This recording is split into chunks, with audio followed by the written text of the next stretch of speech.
Bootstrap is a framework that makes the web development process much more efficient.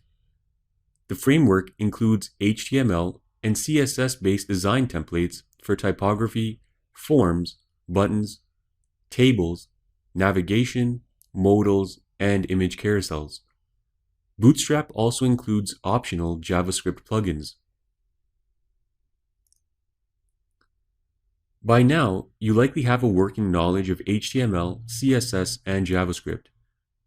You'd also likely agree that styling your web page components using CSS can sometimes be time-consuming, especially if you have a page or website with many elements.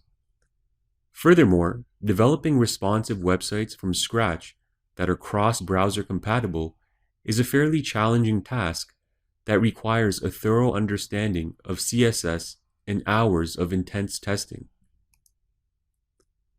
Well, Bootstrap significantly reduces these challenges and streamlines the development process. By utilizing the framework, we can simply use the components that are built in. For the most part, the styling, responsiveness, and cross-browser testing have already been done by developers. Bootstrap is an open source software and is one of the most popular frameworks available. It is widely used for even the most complex web applications. Some of the benefits of using Bootstrap include ease of use. Anybody with a basic understanding of HTML and CSS can use Bootstrap. Responsive features. Bootstrap layouts adjust for optimal viewing on all devices, including phones, tables, and desktops. Cross-browser compatibility. Bootstrap is compatible with all modern browsers, including Chrome, Firefox, Internet Explorer, Safari, and Opera. We can include the Bootstrap framework on our web page by using the Bootstrap Content Delivery Network, or CDN. To do so, type the following in your head tag. The bootstrap.min.css file includes all the CSS components we will be using during this section of the course. We also need to include the jQuery library that will be used for some of the JavaScript plugins that we'll be using. Lastly, include the bootstrap.min.js file that contains the JavaScript plugins. And that's it. Now that we have the framework included in our web page, we can use all the CSS and JavaScript components that come built in. Bootstrap uses HTML and CSS elements that are specifically to be used with the HTML5 doc type. For this reason, it's important to specify the HTML5 doc type on the web page. As you can see, we've done that on line 1 of this sample page. It's also important to note that the Bootstrap 3 framework is a mobile-first framework. This means it is designed to be responsive to mobile devices. To ensure that your web page is rendered properly across all devices, make sure to include the following metadata in your head tag. In this meta tag, the width equals device width instructs the web page to follow the screen width of the device. The initial scale equals 1 ensures that the web page does not automatically zoom out of the page in the device's content area. This is best illustrated with an example. In this diagram, we have an example of a web page with no viewport meta tag and one with the viewport meta tag. Notice that in figure 1, the mobile browser zooms the page out, so it's compressed into the mobile device's screen. In figure 2, the website does not zoom and follows the correct mobile responsive web page structure that Bootstrap is typically used for. Next, we need to create a container that will hold the content of our web page. The container is important because it houses all the other elements of the page. It also controls how the elements inside the container will behave when the page is viewed on different devices. Generally, there are two main types of containers: fixed width containers and fluid containers, also known as full width containers. Let's take a look at an example.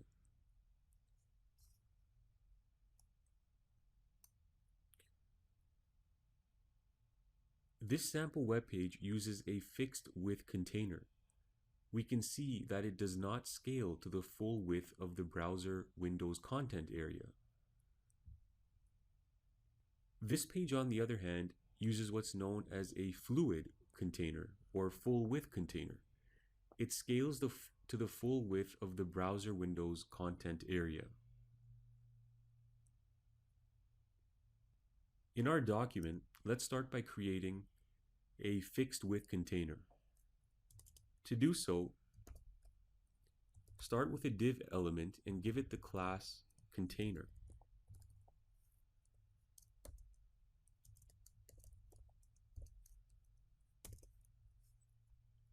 And that's it. We don't have to define any of the style rules for this container because remember, the Bootstrap CSS framework already includes that for us. So everything is predefined. We just have to give it the class container. Now let's go ahead and insert some content into our container. We'll just start with a heading.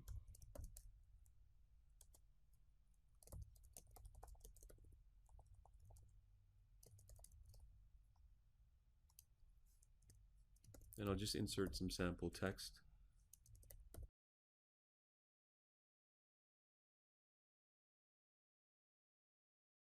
And that's it. Let's preview it in our web browser. So this is the fixed width layout. Since it's difficult to see the fixed width container because the background of the container is white and so is the page background, let's add a background color to our container. We can modify the container class by creating a style sheet and just select the container class as your selector and type in the following attributes.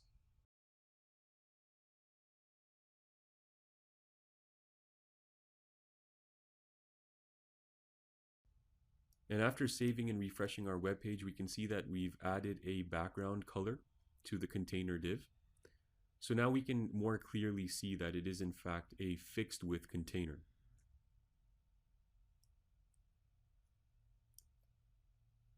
If we wanted to change this to a fluid container, we simply type in -fluid and make sure to also update the selector in your style sheet. Save the file and refresh the page. And we can see that the container now occupies the full width of the content area.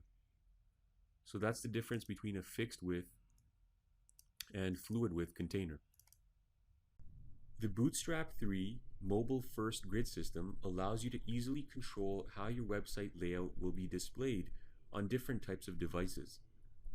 This diagram provides an illustration of how the grid system works. The grid system is a series of up to 12 columns that scale, contract, and reposition themselves based on the size of the device's screen, or viewport. We can see in Figure 1, the viewport size is large. It accommodates 4 large columns in a single row. In Figure 2, the screen is smaller. It accommodates 3 of the columns in a single row. Figure 3 and 4 are mobile devices. The tablet in Figure 3 can accommodate 2 columns, and the phone in Figure 4 can accommodate a single column in one row. The purpose of the grid-based system is to lay out the content of a web page for optimal viewing on any device. Since the Bootstrap grid system allows up to a maximum of 12 columns across the page, the sum of the grid column numbers must equate to 12. You'll see an example of this in a moment. Let's take a look at a 2-column layout to start with. First, we need to create a row that will contain our two columns.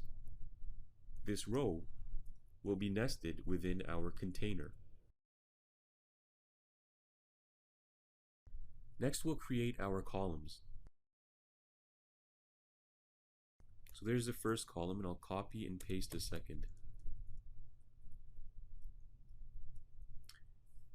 Here, the col-lg-6 refers to the type of column we want to apply.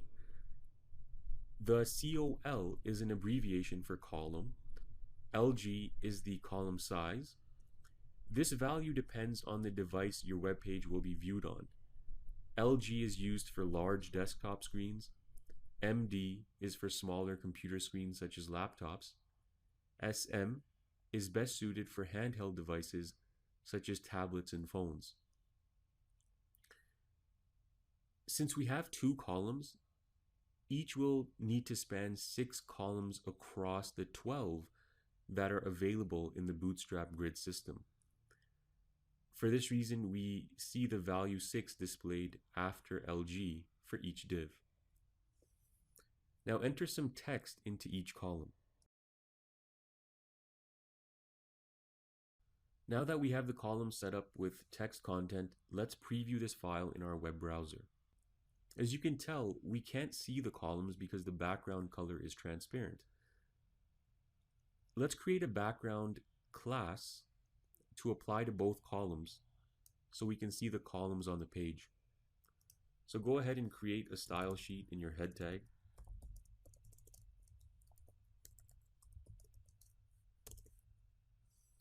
Call the first class BG and give it a background of cyan.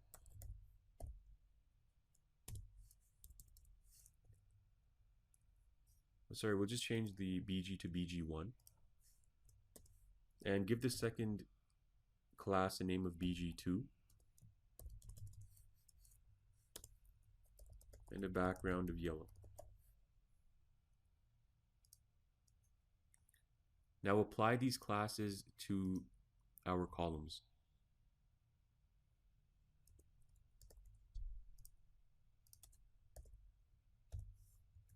So column 1 will have the cyan background and column 2 will have the yellow background. Now save the file and refresh your browser. Now our columns are visible.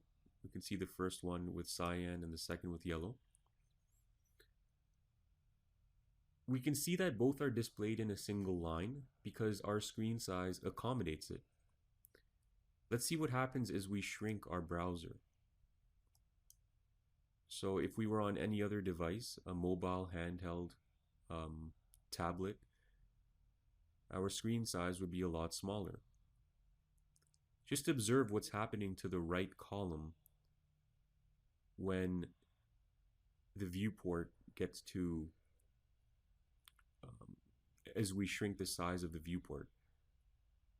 The right column is forced to the bottom of the left column.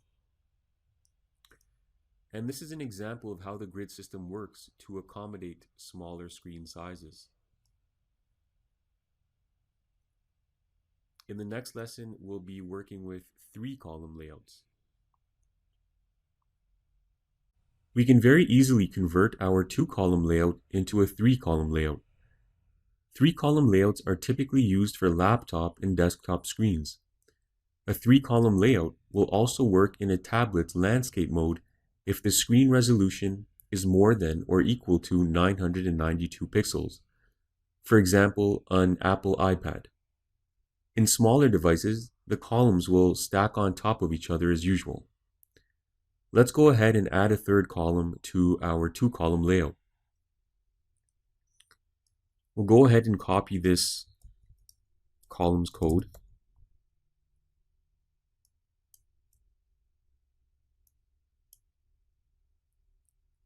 We'll change the background to BG1.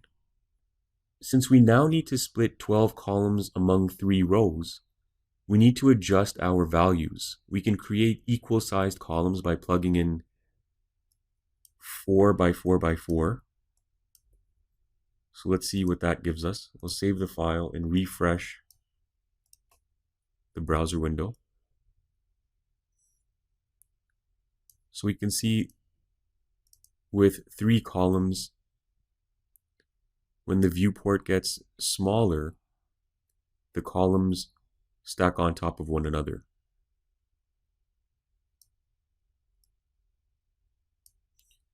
We can also try different values as well. You can have a small first column, a large middle column. So 2 by 8 by 2.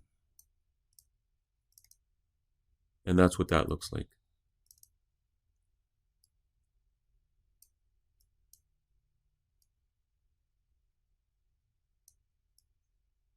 And we'll try 3 by 7 by 2.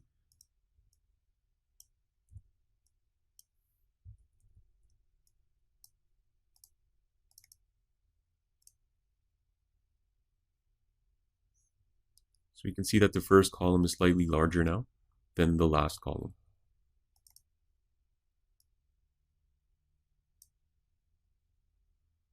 The Bootstrap framework has many built-in text formatting options. In this lesson, we'll go over a number of formatting options and show you how they differ from default HTML styling. We'll start with the heading tags. In the HTML code, on the left-hand side of the screen, we can see we have H1, H2, right to H6. In our web browser on the right-hand side, this is what the Bootstrap formatting looks like for heading tags. We can see H1 right down to H6.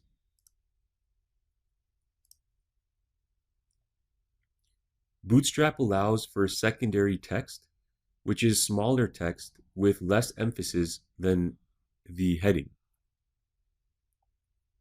And in order to use the secondary text, we simply have to add the small tags around whichever text you want to make secondary. And so you can see we've done that for a number of items here.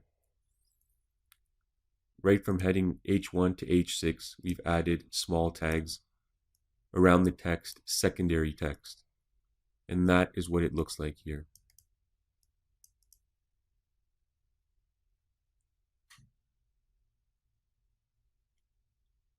We can highlight text using the mark tags. So we've placed the mark tags around the word highlight in this paragraph. And this is what it looks like, highlighted.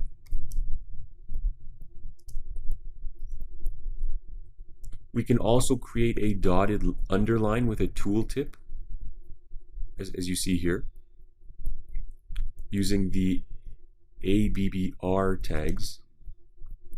So we've placed these tags around the word underline. So you can see that we do have the dotted underline. The tooltip that appears, we've put the word explanation in there, just for demonstration purposes. And you can do that by adding title equals, and in our case it's explanation, but you can put in any text you want in there.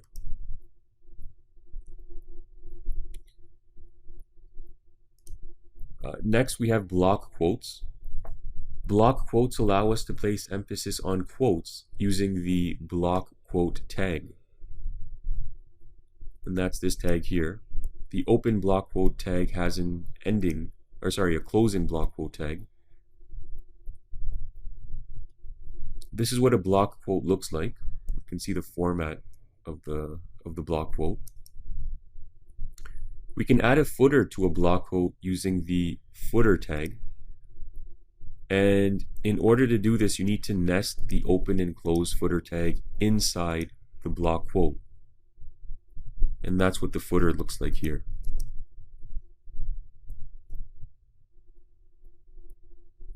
Block quotes can be reversed by attaching a block quote reverse class to a standard block quote tag. And this is what the reverse block quote format looks like here.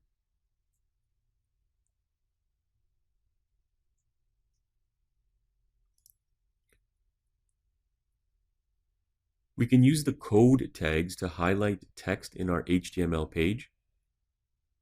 So here is, we have a paragraph of text here, and you can see that we've applied the open and close code tag around a few words. And this is what it does. You can see we've placed a code tag around div, section, and span.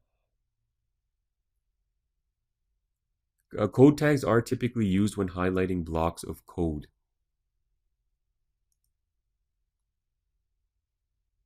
The KBD tags allow us to emphasize keyboard shortcuts. And in this example, we've placed an emphasis on the Control V command. So you can see the KBD tags here. We've placed them around Control plus V, the text. And this is what it appears like in our web browser.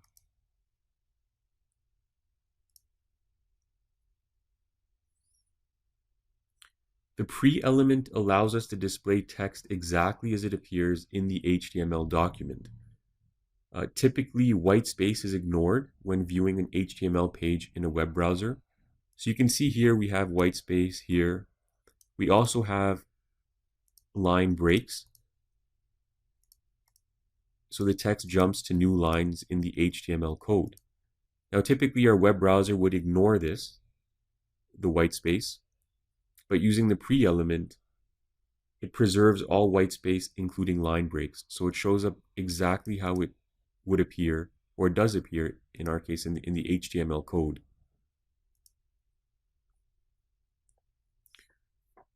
Contextual classes allow us to add color to our text. So here you can see that we have a variety of different lines of text, and we've applied different classes to this text. So you can see we have muted text, important text, success text, and so on and so forth. You can also see the corresponding classes on the left here. And similarly, we also have contextual background classes. And this will highlight the text in different colors depending on which class is used. So it's very similar to contextual classes, but this time you can see that the entire area is highlighted. So the class name for the first item is BG primary, and that highlights the text in blue. BG success highlights it in green, and so on. Using Bootstrap, we can easily style tables. A basic Bootstrap table has a light padding and horizontal dividers as shown in this example. In the HTML code, you can see that all we need to do is set the table class to table in order to apply the style. In order for Bootstrap to correctly apply formatting to the header of the table, we also need to specify the table head and table body using thethead and tbody tags. You'll notice in this example that the headings are slightly more bold than the rest of the content. When applying the thead tag, make sure that each column begins with th, only for the contents within the table head, as shown here. So you'll notice that each heading is enclosed in the the open and closed th tags. Now we can add the table striped class to set each other row to a slightly darker color.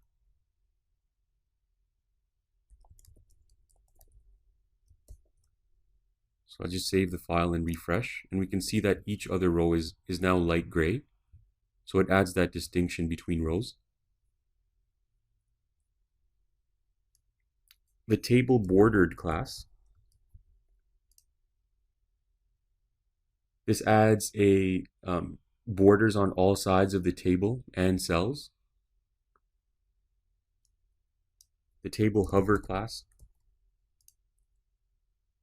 And this creates a mouse over effect on the table rows. So you can see it changes to a light gray color when you hover your mouse over it.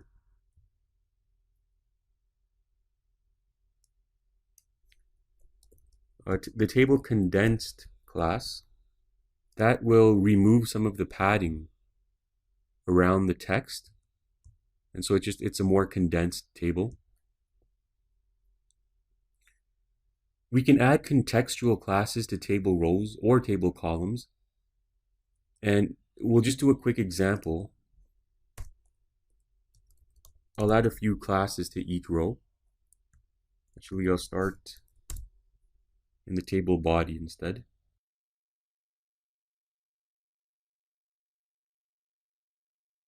So we've added some of the contextual classes. Now I'm just going to refresh the page.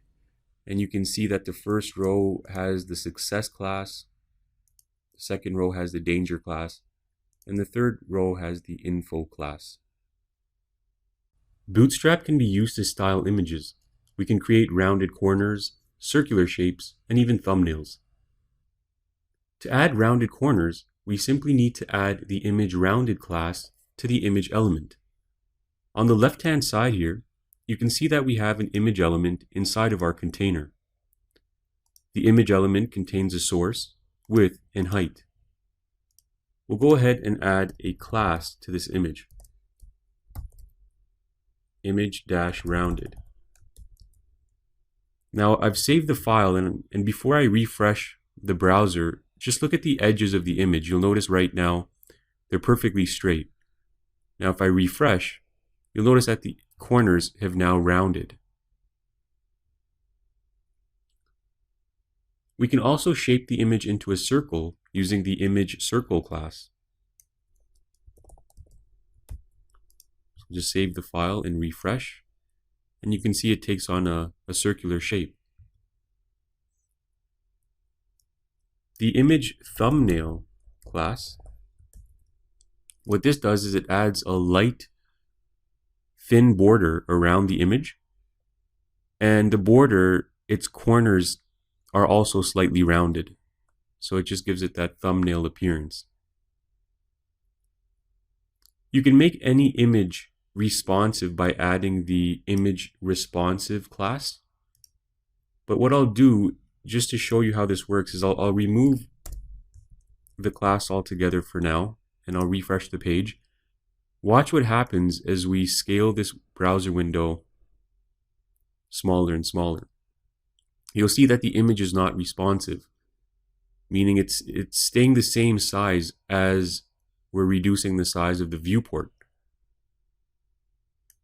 We can make the image responsive by just adding the image responsive class. And now when we resize the browser window, you can see that it scales with the viewport.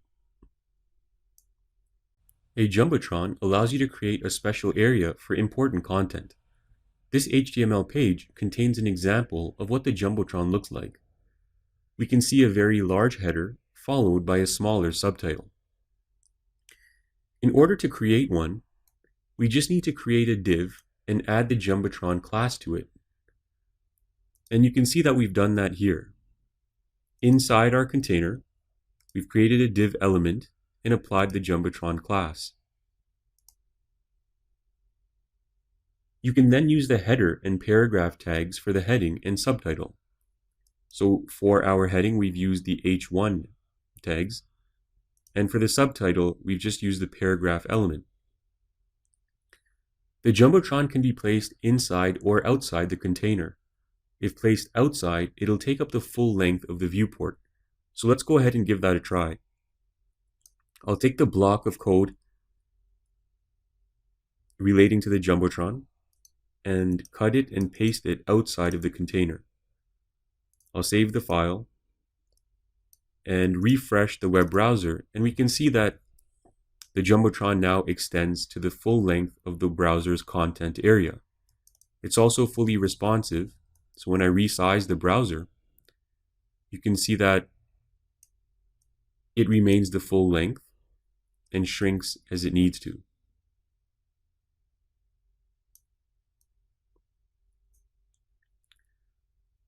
An alternative to the Jumbotron is the page header class. So I'll just put this back inside the container. And instead of the Jumbotron, this time we'll use the page header class. So I'll save the file and refresh the browser. And as you can see, this class adds a horizontal line under the heading and some extra space around the elements. So we can get rid of the subtitle, and that way we'll just have the heading on its own. And then your content can start right below it. So that's another way to emphasize important content on your web page. Bootstrap wells can be used to create headings or emphasize content. The well class adds a rounded border around an element with a light gray background and some padding, as shown in this example. The wells come in different sizes, including small, normal, and large. Let's take a look at the code. Here we can see 3 divs. Each div has a different class. The first div has the well class with a well small class attached to it as well. And that's what gives us the small well. The next div uses the well class as well, with no size specified. This will create the default normal well size. Lastly, we have a div with the well and well large class. This is used to create a large well. Using Bootstrap, we can easily create predefined alert messages. This HTML page on the right side contains an example of commonly used alerts, including the success, info, warning, and danger alert. In the source code, we can see how the alert was created. Inside our container, we have a series of div elements, 1, 2, 3, and 4. The first alert is the success alert. We've applied the alert class in addition to the alert success class. We've also inserted the word success inside the alert. For the remaining alerts, all we need to do is swap the alert success with the desired alert type. For example, in the second div, we have alert info. The third is alert warning, and the fourth is alert danger. We can make the alert dismissible by adding a few attributes to a link. We'll make the first alert dismissible. Type the following inside the first div element.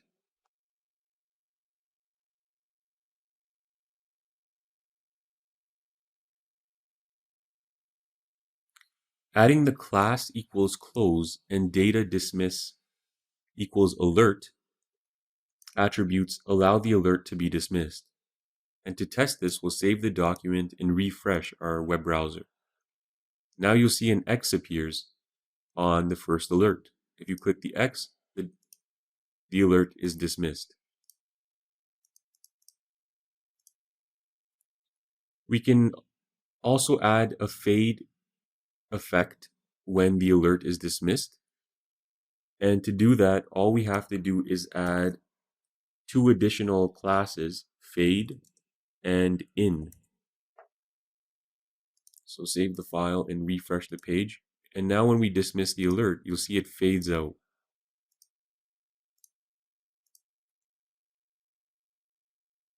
Bootstrap allows for many different button styles. The first row in this example provides an illustration of what the different button classes look like. In our HTML code on the left side, we can see how each button was created.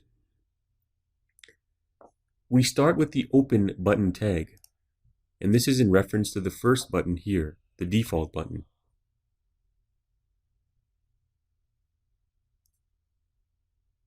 After the button tag, we specify the type attribute, which in this case is button. And next, this is the important part for the styling, we specify the two classes, button, btn, and button default. Button default gives this type of button styling. Next, we've just specified the label for the button, which in this case is default. And lastly, we close the button element tag. For the remaining buttons in this block of code, all we've done is updated the button class and button label. So you can see here for the second button, we've changed one of the classes to button primary and updated the label as well to primary. If you wanted something different displayed on the button, you could simply go ahead and change the label. I'll save the file, and once I refresh, we can see different text displayed in the button. The third button uses the button success class, followed by button info, warning, danger, and button link. Button link creates this type of an effect. It's a text link which is underlined on mouse over.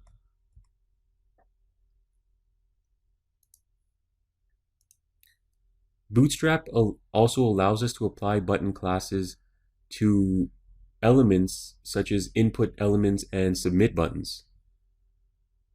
We can see an example here.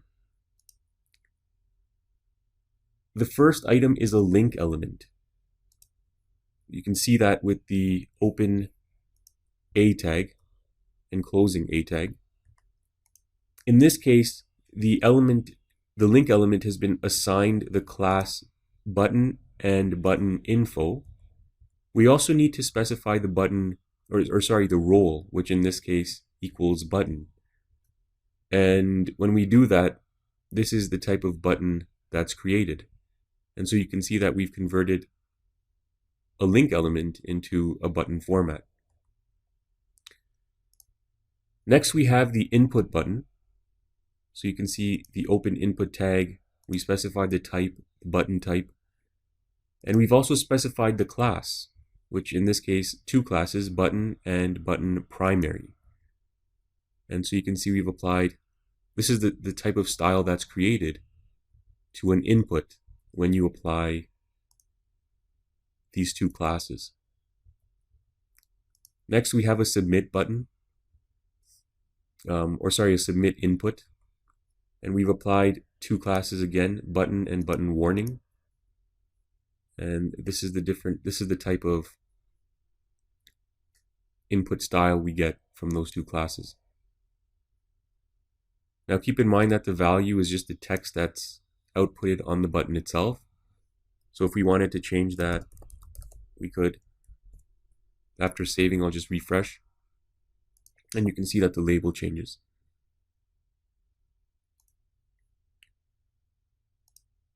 We can change the size of the buttons by adding the button size class.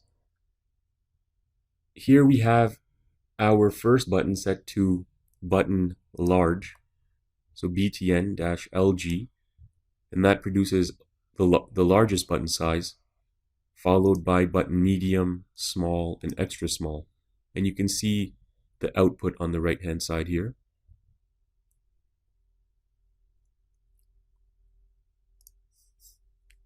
We can create block-level buttons using Bootstrap. A block-level button spans the entire width of the parent element. So in this case, the parent element is a fixed width container. So there you can see the parent class equals container. Okay, and to create a block-level button, you just need to apply the button-block class. So here we have button primary, and the third class, button block. And so that's what that looks like there. You'll notice that the other block level buttons are larger, the second one is larger and the other one is smaller. And that's because we've specified the size. So on the second block level button, we've just created another class, which is button large. Okay, the button primary is as we explored previously is the bluish button. Button default is the clear button. And so you can see all the different classes we've applied here. Button, button primary, button large, and button block. And that's produced this large block level button here. These two block level buttons were created in the same way. All we've done is changed from button large to button small, as you can see here.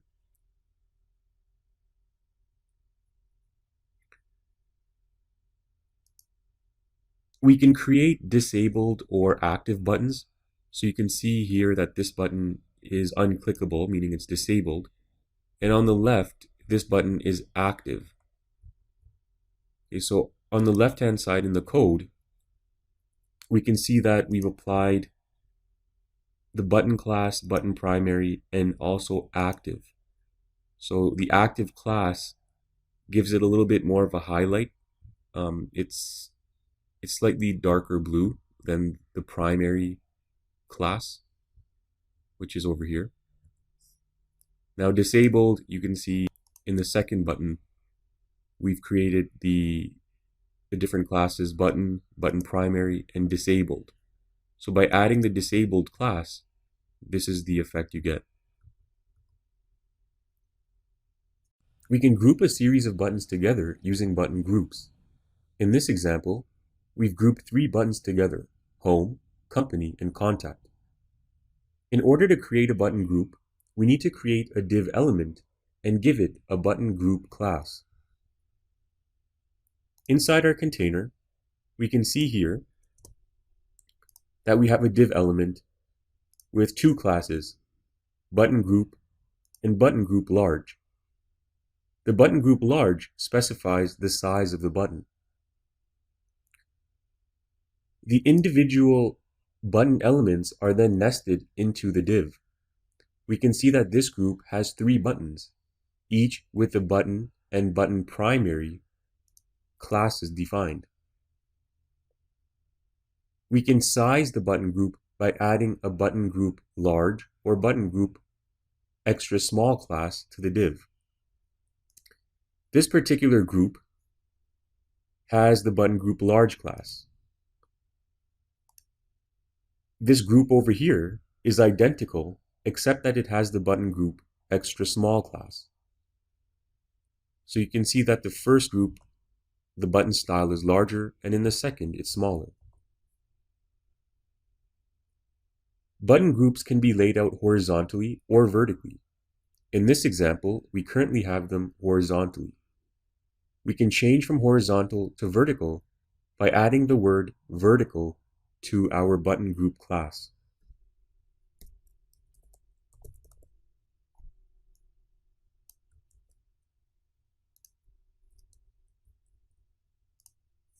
And after saving and refreshing the page, we can see that the button group is now vertically styled.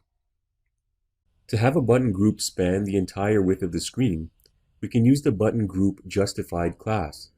In this example, we can see the buttons respond to changes in the browser size.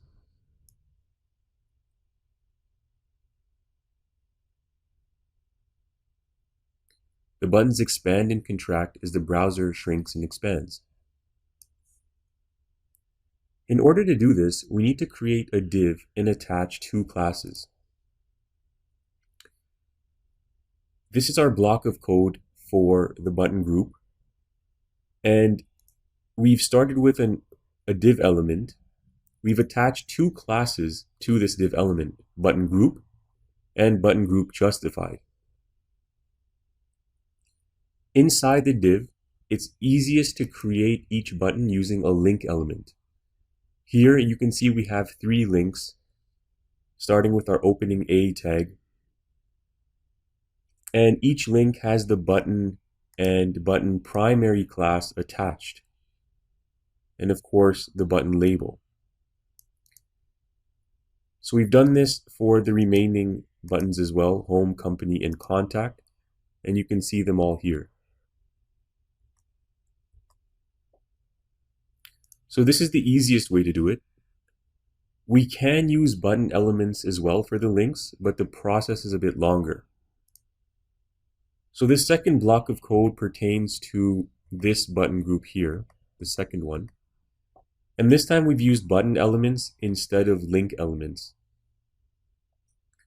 So in order to do this, first we need to create a div and give it the button group and button group justified class, just as we did before. But this time we also have to nest each button element inside its own div. So you can see we have 3 div elements, and each element has the class button group. Inside each div element we have the button element, and we've attached 2 classes, button and button primary, to the button element. And so we've done this, we've repeated this for each button. So you can see that the process is a bit longer if you want to use the button element. Bootstrap includes 260 glyphicons.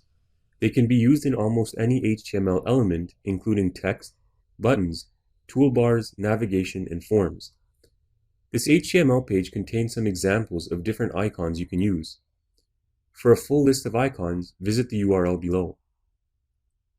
In order to display an icon on your page, create a span element as shown here, and add the glyphicon class. Also add the class of the specific icon you want to use. So we can see in this first example, we start with the text envelope, and next we have our span element. You can see that the span element has 2 classes, glyphicon and glyphicon envelope. And that's really all it takes to include an icon on your page. The next 3 icons follow the exact same format. The only difference is we've changed the icon type. So you can see we have search, heart, and star empty. Now, the next example, we've embedded an icon inside a button. So we have the search glyphicon inside these 2 buttons.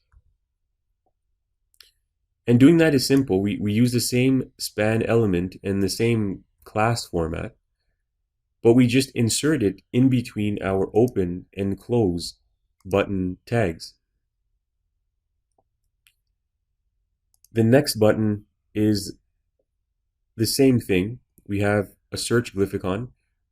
The only difference is that this button uses the button warning class, and that's why it's an orangish color.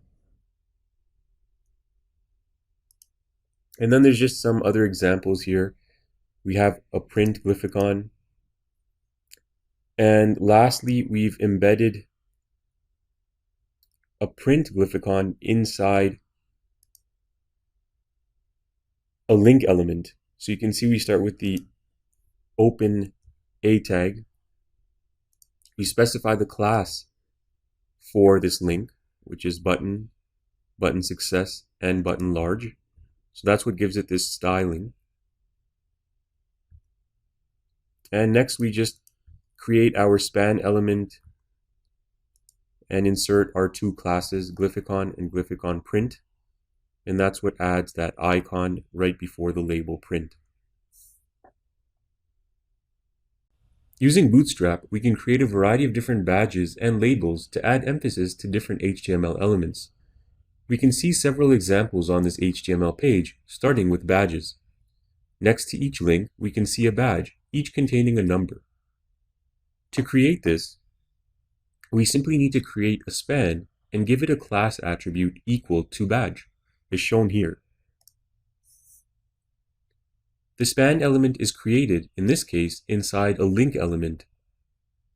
We start with our A tags, followed by the href attribute, and then the label for the link, and then our span element. So the span element in this case is given the class badge, and that's what creates this circle with the number inside.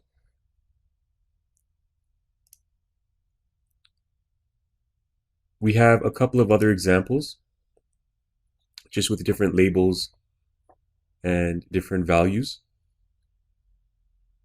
Now here, we see that badges can also be inserted into buttons. So we have a button element, and inside the button element, we have our span element. And once again, we've assigned the class badge. And this particular span has a value of 10, as we see here. And that's the kind of effect it creates. The next block of code here is an example of labels attached to headings. So we start with the heading tag and insert our span element inside the heading tag. So we start with open h1, the label for the heading, and the span element. So this time, since we're creating a label, we've used the label class and specified which label style we'd like to apply. So in this case, we have label primary. In the next example, we have label warning, and then danger and info. So that's what gives each label its unique color. And you can see that the label decreases in size along with the heading. So depending on which heading element you use, the label size will correspond to the heading. And we can create labels outside of any other element as well by simply using the span tags. Here we have a series of labels, each with a different label class. So the first one is label, and then label default, label primary, and so on and so forth. And you can see that this is the end result here for this block of code. A progress bar can be used to track the amount of progress that has been made during a process. Bootstrap provides many different types of progress bar styles. Keep in mind that the functionality of the progress bar is done separately with languages like JavaScript. In this example, we can see what a basic progress bar looks like. The HTML code on the left shows how it was created. We start with a div element and add the class attribute set to progress. We then create another nested div and attach the class progress bar. The role needs to be set to progress bar as well. The style equals 50% attribute refers to how much progress the bar should show by default. It's currently set to 50%, so the bar shows half progress. We can see that the dark blue ends here, and the full width of the bar extends to here. We can increase or decrease this value anywhere between 0 to 100%. So if we were to increase it to 80% and save the file, we can see that it extends the progress. We can add labels to a progress bar by typing the desired text into the div element here. So if we wanted to indicate to the user 80%, we just type it there, and if you refresh the page, you'll see it displayed right there. We can also apply the contextual classes we've worked with to a progress bar by adding the following class.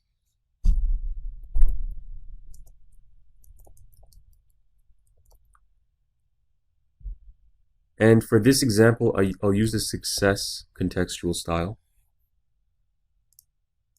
Save it, and we can see it changes to green. So remember, the other ones can be used as well, like warning, danger, and so on. To add stripes to the progress bar, you can insert the following class name: progress-bar-striped. And then you can see the stripes appear inside the progress bar. We can also animate a striped progress bar by adding the active class.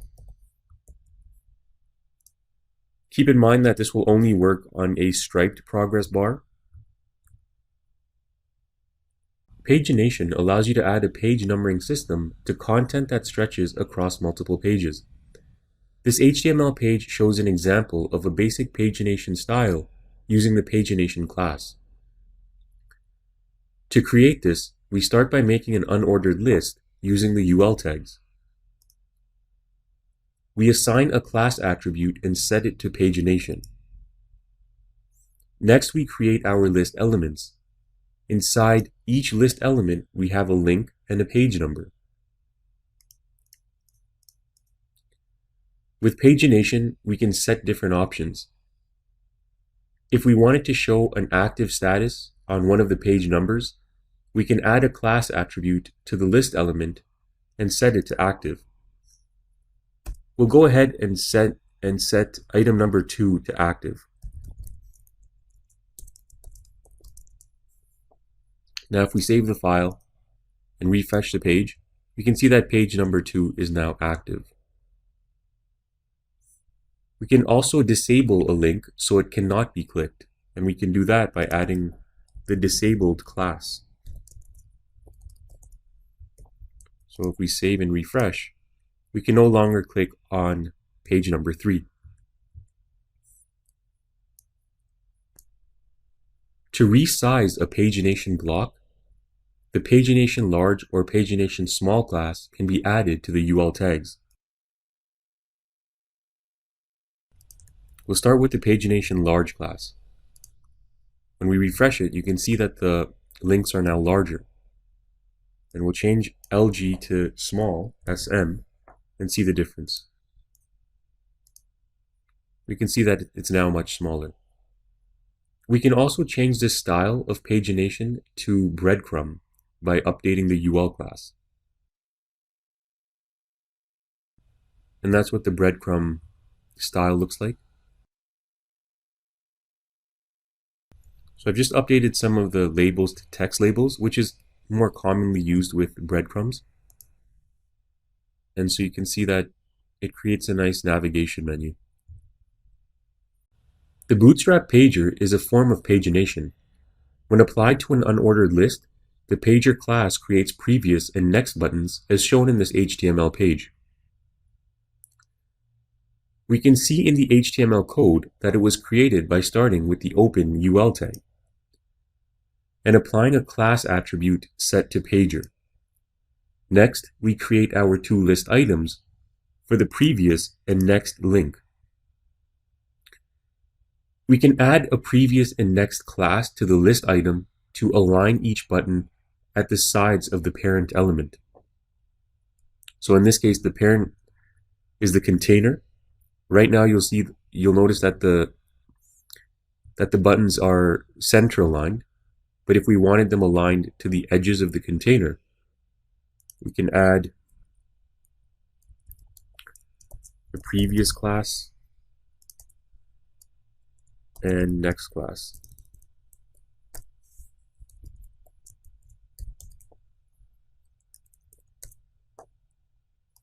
So I'll just save that and refresh the page. And you can see there that the buttons are now at the edges. Using Bootstrap, we can add style to list groups. This HTML page shows an example of basic list group formatting. Here we have 3 items. Around each item is some padding and also a border. In order to create this, we start with an unordered list as shown here. We then create a class attribute and set it to list group. Next, we create our list items. Each list item must have a class attribute set to list group item. Then it's just a matter of inserting your labels. For this demonstration, we've set it to item 1, 2, and 3. We can also add badges and icons to our list items by creating a span element with the badge class inside the list item. So if we wanted to add a badge to item number 1, we can do so as follows.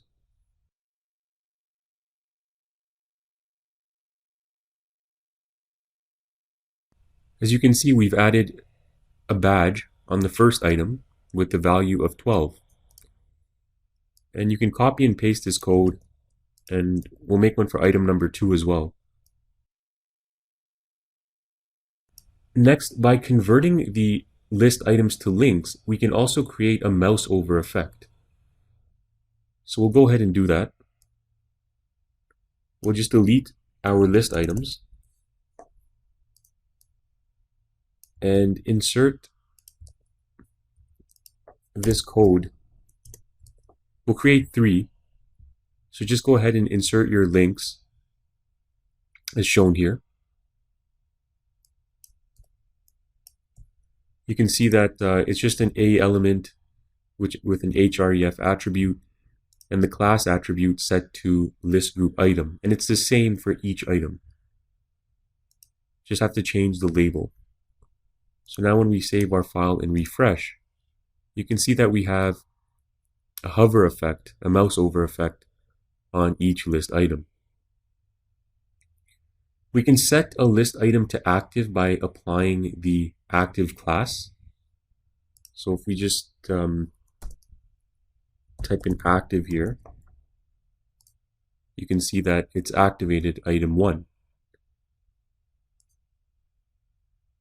The same can be done for a disabled item. You can type in disabled, and item 2 is now disabled and cannot be clicked on.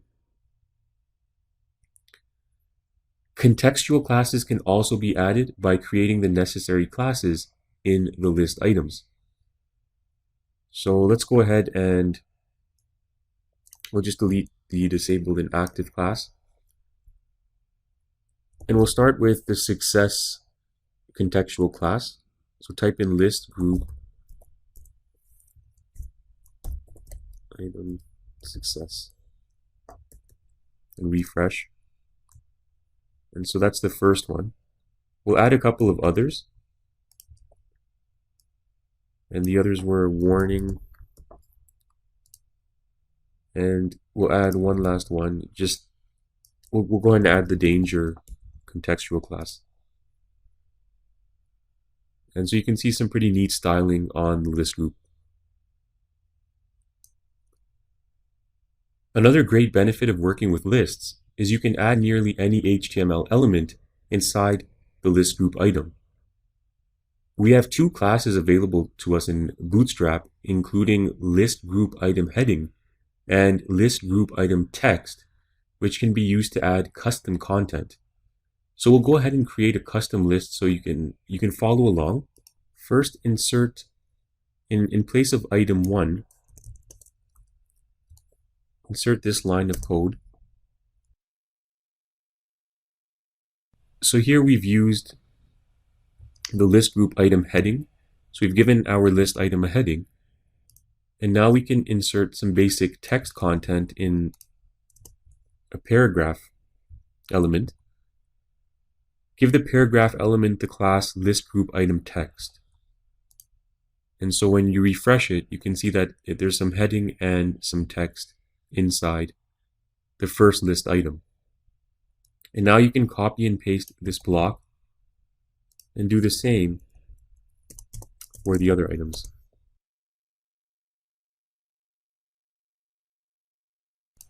And that's what the final result should look like.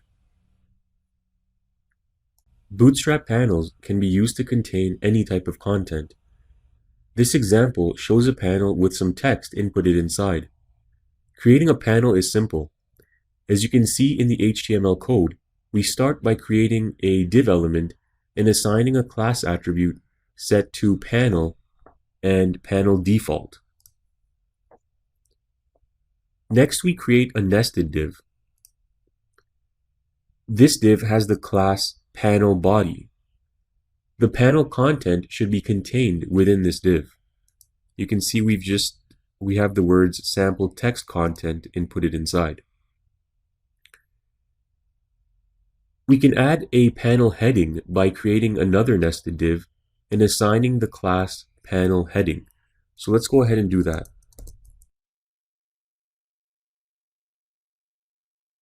Similarly, a panel footer can also be added. Before we add our footer, let's save the file and refresh the page, and you can see the panel heading has appeared here. To create the panel footer, we'll go ahead and create another div, and just give it the class panel footer. Now we'll save the file and refresh, and we can see that we've now added a footer to the panel as well. We can create panel groups by wrapping multiple panels in a div with the class panel group. So here you can see we have our div with the panel group class, and then we have a series of panels inside. So we have 3 panels, and the structure of this code is the same as what we just went over when talking about the basic panel. We just have 3 of them nested inside a panel group. We can attach contextual classes to panels to add color, and to do so, simply replace panel default with the contextual class you want to apply. So for example, panel primary, panel warning, for example, and we'll add a third one, danger, and I'll just save the file and refresh the page. So you can see that we've added a bit of color to the panels with the contextual classes. A drop-down menu allows users to select from multiple options in a drop-down list. This HTML page shows an example of a drop-down menu. When we click the menu button, the list appears with 4 options to click on. When we click our mouse off the drop-down list, the list disappears. To create a drop-down menu, we start with a div element and assign a class attribute set to drop-down.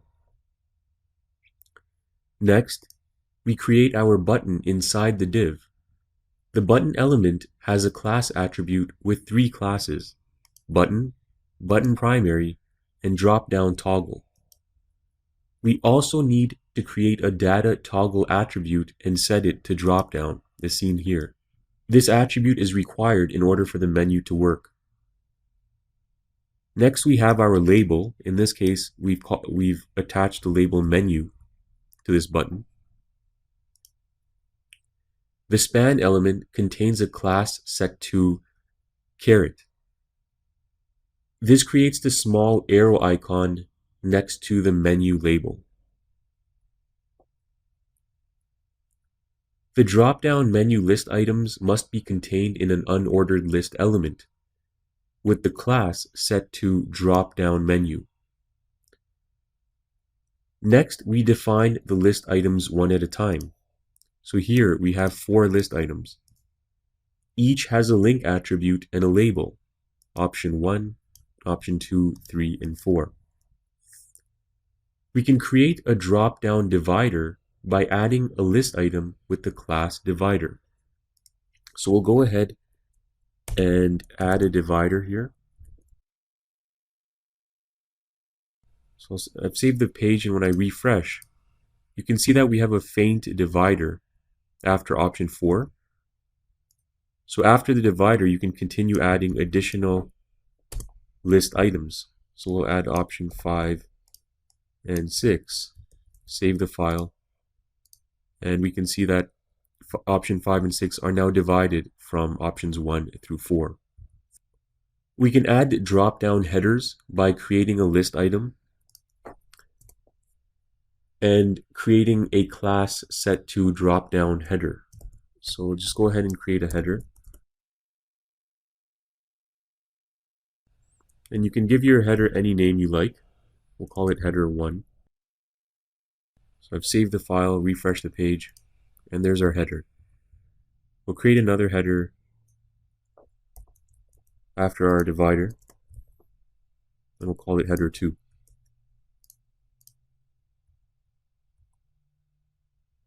A list item can be disabled by applying a class set to disabled on the list item. So if we want to disable option 1 and 2, you simply give it a class of disabled.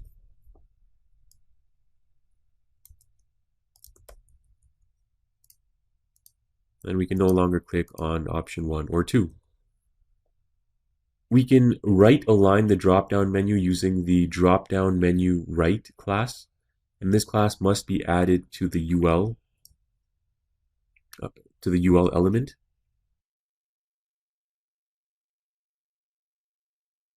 And after refreshing the page, we can see that the menu now appears on the right side. I'll remove that for now.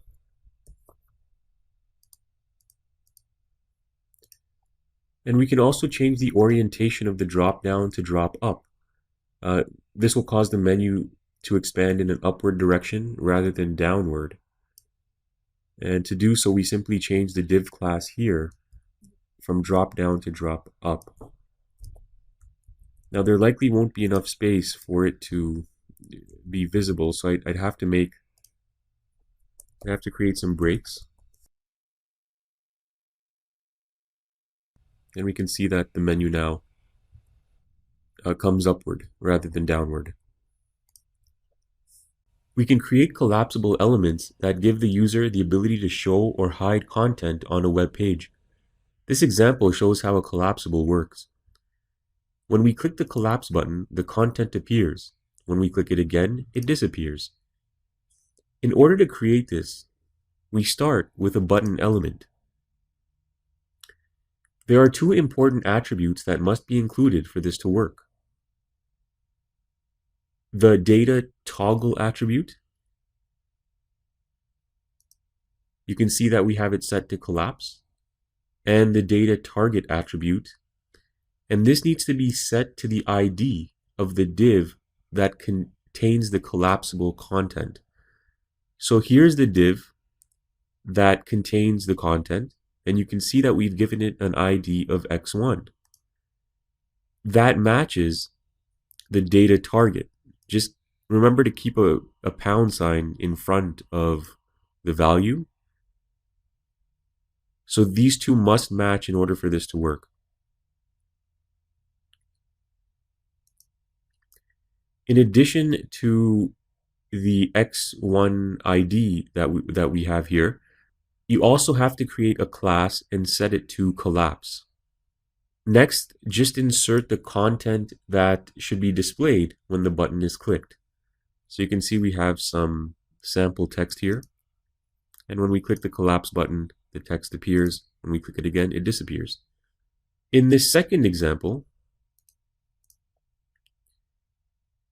we've used the A element instead of a button element like we did in the first example.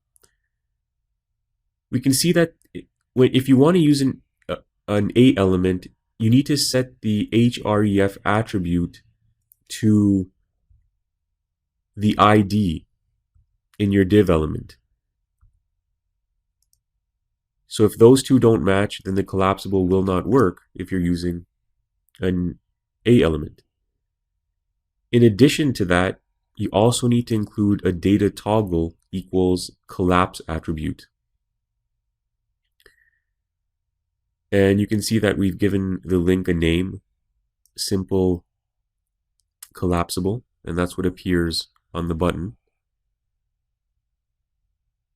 Now, just like the previous example, your content goes inside your div element. So here you can see the sample text, and the sample text hides and appears on click.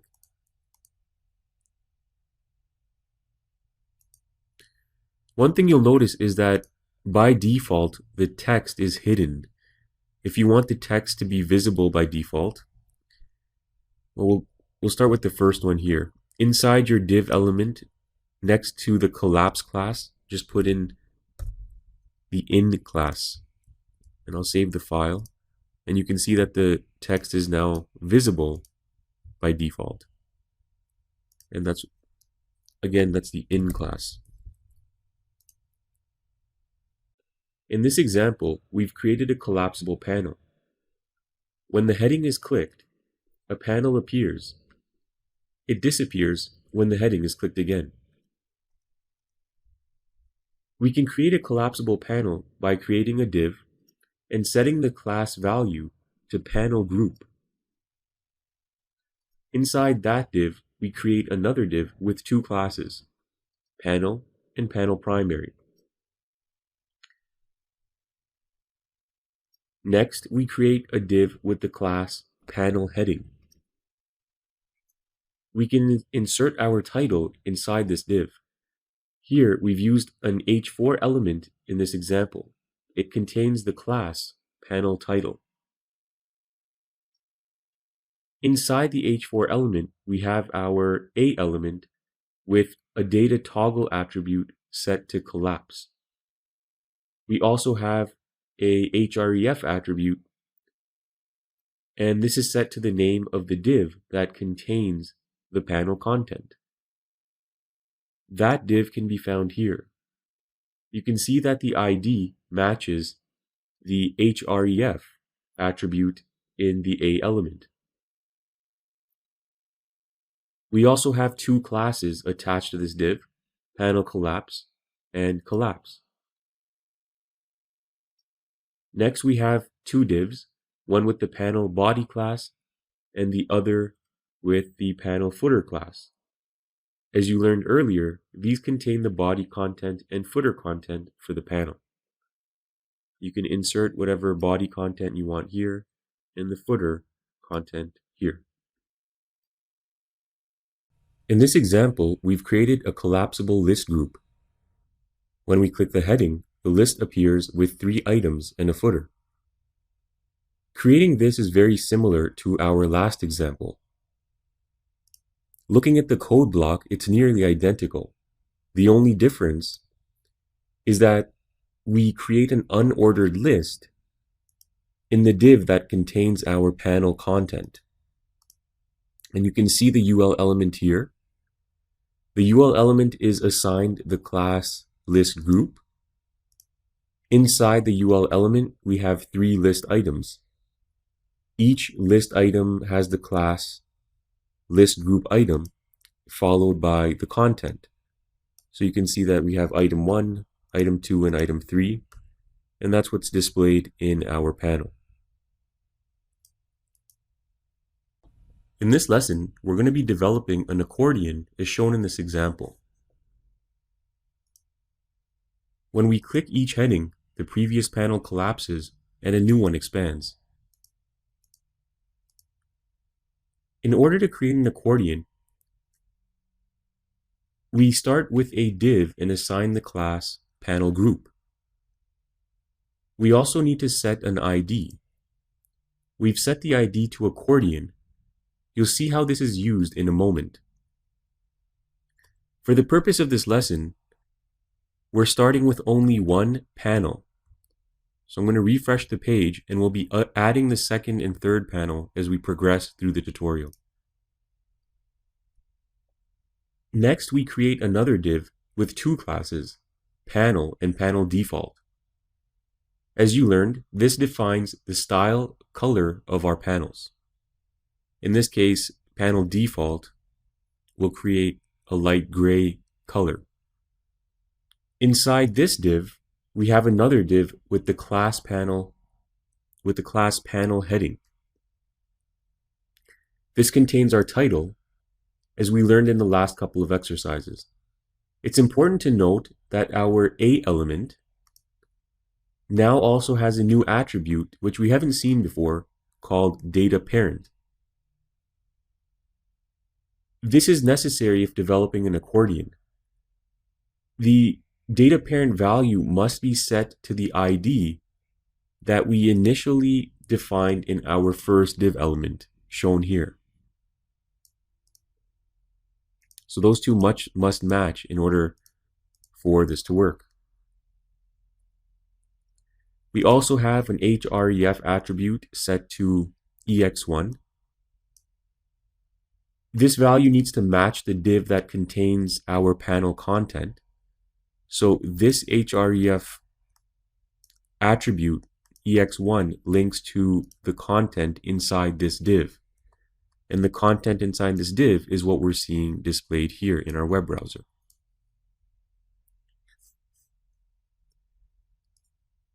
The content div has 3 classes defined: panel, collapse, and in. So we've gone over those already in previous exercises. And just to emphasize, the ID here must match the href attribute here. We've set it to ex1. Again, you can name it whatever you want to name it, but they must match. And we have another nested div here with the class panel body, and this div contains our content to be displayed here. So if I were to change that, or just make a small, add a word and refresh, you can see it shows up there. To change the heading, you just change this text over here.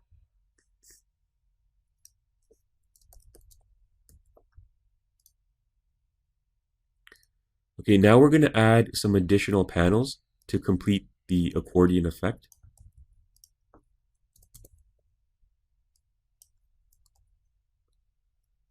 So I've copied and pasted that block of code that we just went over, because we're going to be using an almost identical block of code. We just have to make a few minor changes for our second panel item. So the first thing we need to do is set ex1 to ex2, and also update this ID to ex2. We can't have two panels with the same ID. The second panel has to link to the ID of the second panel. And I'll just change this from main heading to heading 2, and I'll change this back to just heading 1. And I'll save the file and refresh. So now you can see that we have two headings and two content areas. And it's very simple. For the third, you do the same thing again. Just copy that block of code, paste it, and change this to ex3, and heading 3.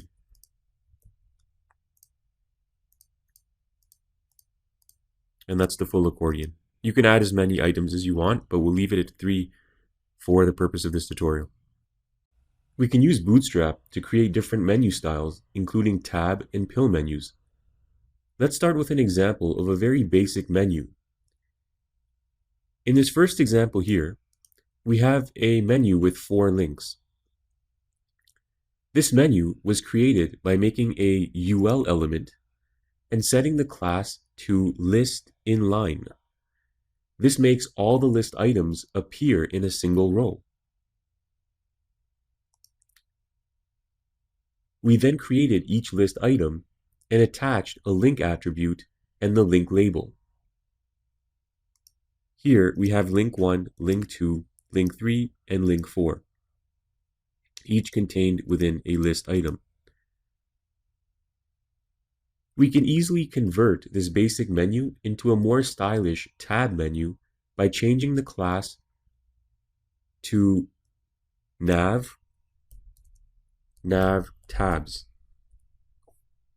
So if I save the file and refresh, this is an example of a tab menu. We can also set a default active tab by adding a class attribute and setting it to active on the desired list item. So let's say we want to set link 1 to active. Simply put class equals active on the list item. And you can see that link 1 is now active.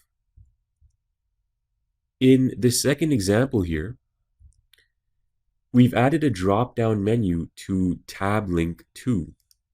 So we have our tab menu, but we also have a drop-down menu on link 2. The menu has 3 sublinks. Now to add a drop-down menu, we create a list element beneath our first tab list item. So as you can see, our first list item is link 1. Right after the closing list tag, we create an opening list tag, and this has a class of dropdown. We then set up an element with the class dropdown toggle. So we have our A element class drop-down toggle, we also have to set a data toggle attribute and make that equal drop-down. So this should look familiar by now, and all we're doing is attaching classes that are and attributes that are necessary for the drop-down to work. We also give it an empty link with the href attribute set to the pound symbol, and link to is our link label. So we can see it says link to there. You can also add the icon, the downward pointing arrow here, by creating a span and setting the class equal to caret.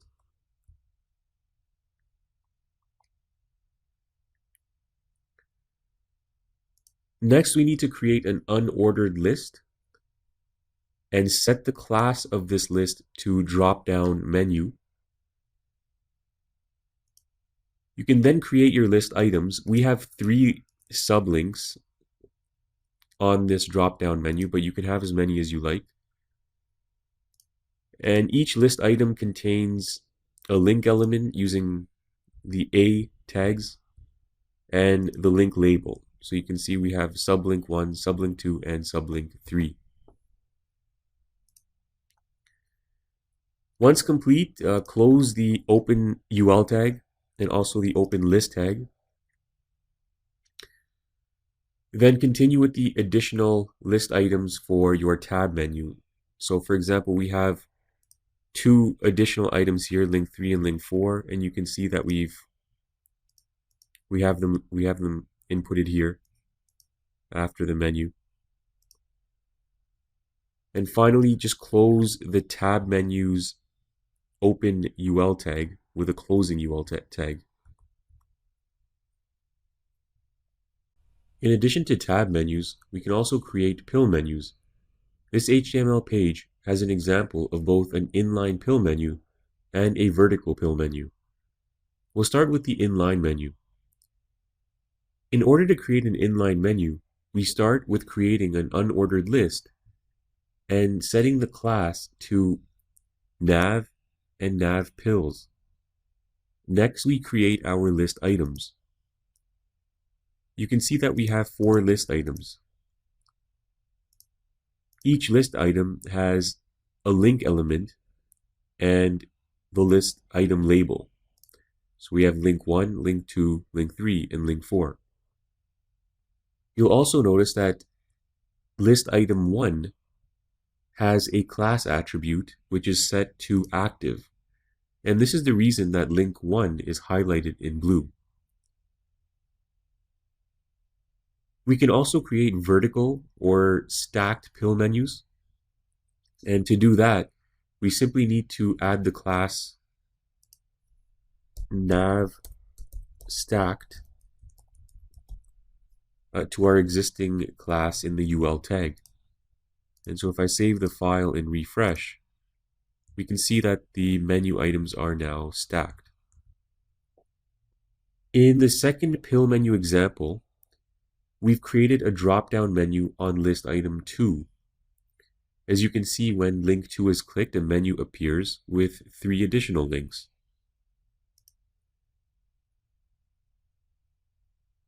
To do this, create a list item and set the class to drop-down. So you can see that below list item number 1, which is link 1, we've added a list element and set the class to drop-down. Next, we create a link element and set the class to drop-down toggle with a data toggle attribute set to drop-down. Attach an empty link using the href attribute. And once you've defined your label, in this case we called it link 2, we also added a span element with the class set to caret. And remember, that's the drop-down arrow. So after you've done that, you can create your unordered list item, okay, and set the class to drop-down menu. Inside the unordered list, you can create all your list items. So you can see we have sublink 1, sublink 2, and sublink 3. Each has a link element with the href set to an empty link, so just the pound symbol. We can create tab and pill menus that dynamically update content when a link is clicked. As seen in this example, when a tab is clicked, the content changes below. To create this, we start with a UL element and set the class to nav and nav tabs. Next, we create our list items that will serve as the tab links. We can see here that we have 4 list items, and each one has its own label: link 1, link 2, link 3, and link 4. Each item must have an href attribute with the link name set to the div that contains the corresponding content. For example, link 1, we can see that the href attribute is set to pound link 1. This link will display the content inside this div with its ID set to link 1, but we'll come back to this area in a moment. The list item must also have a data toggle attribute set to tab. So you can see that that's consistent all the way through. After our unordered list, we create a div with the class tab content. This div will contain all of our content items. We can see the first content item in this div. It has the ID link 1. It also has 4 classes: tab pane, fade, in, and active. The div element contains the heading you see here and the word content below the heading. So here you can see link 1 and content, which corresponds to what you see here.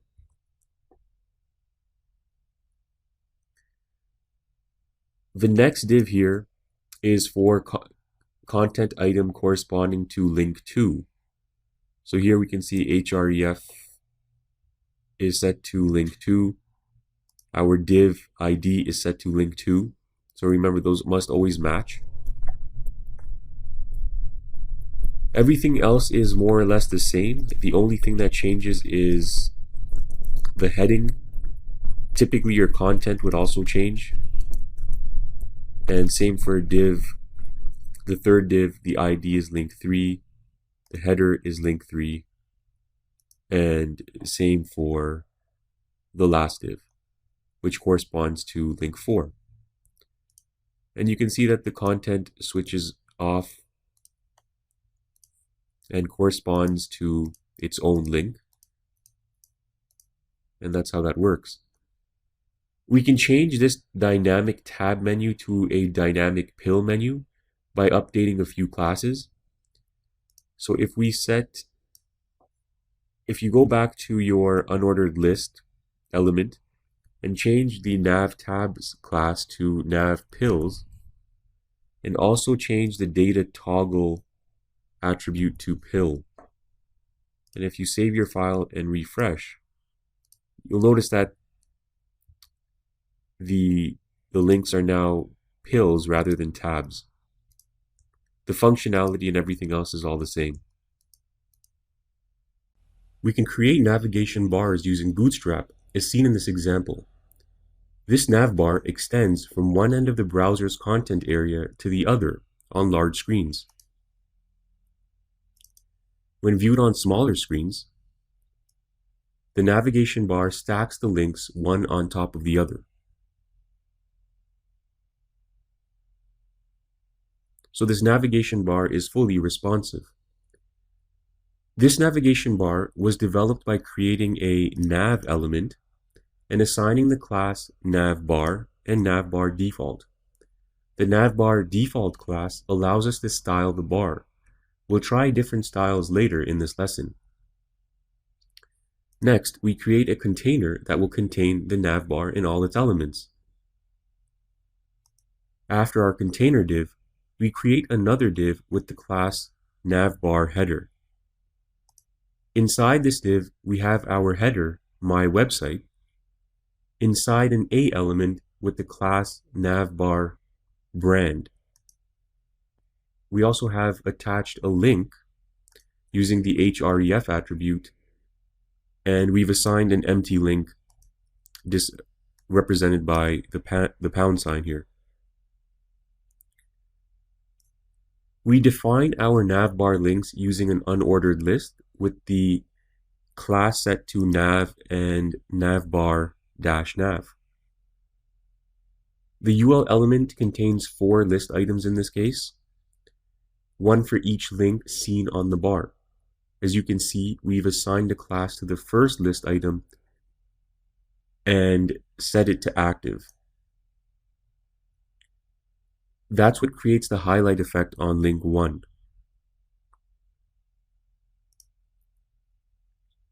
After the nav tags, we've created a container that contains our page content. We're currently using a fixed width for both the navbar container and the content container, and that's represented by the div class equals container attribute here and also over here. We can change both to a fluid container by changing the container class to container fluid on both elements. So now we can see that the content and the navbar stretch or span across the entire browser's content area. We'll go back to the fixed width container. We can also change the style of the navbar by changing the navbar default class to navbar inverse.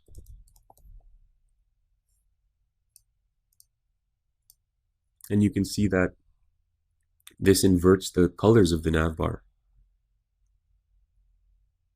We've also added right-aligned navbar items, and this was done by creating a UL element. Okay. You can see that this UL code block represents link 1 to link 4. Shortly after that, we have another UL element. And this UL element has the class nav, navbar, and navbar right. The navbar right class is what right aligns these 2 items here. And these 2 items are represented by these 2 list elements.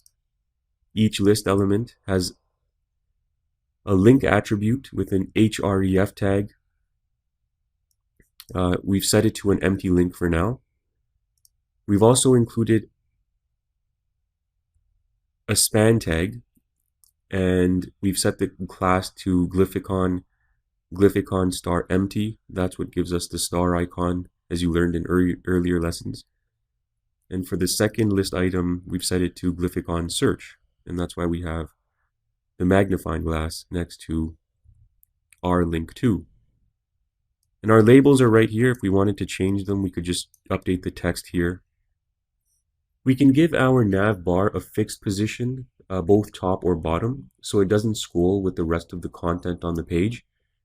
And to do that, it's fairly simple. We just add the class navbar fixed top or navbar fixed bottom to the nav element right here. So if we go ahead and set it to navbar fixed bottom and save and refresh, you can see that it is now at the bottom of the page. And that's fixed, so it will not scroll with the rest of the content on the page. And if you wanted to have that at the top. Just replace the word bottom with top. And now it'll remain fixed at the top.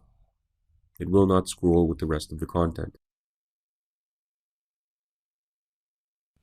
We can add a drop-down menu to any of our navbar buttons by adding the drop-down menu code block where we want the menu to appear. So I'll go ahead and I'll paste in the code block. By now we should be familiar with creating drop-down menus. It's the same idea. We've worked with it in the past. So I'll create the drop-down menu before our link 1 button. And just adjust the formatting.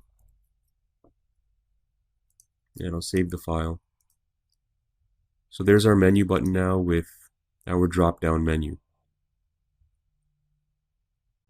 In the last tutorial, we created our navigation bar. One important thing to note is that when we shrink our web browser,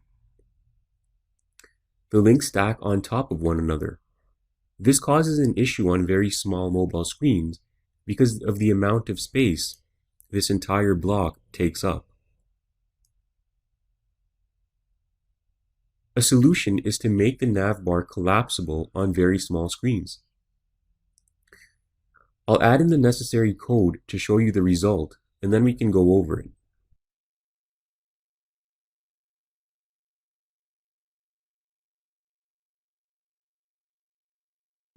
I've added in the code blocks to make this effect work. I'll refresh the page so you can see a preview before we go over it. You can see now that when we shrink the size of the web browser, the navigation bar hides the links unless we click on this button. Only then does it expand. The user can contract the navigation menu by clicking on the button again. You can see that we also have our submenu there. This makes it much more convenient for the user when browsing the web page on a handheld device.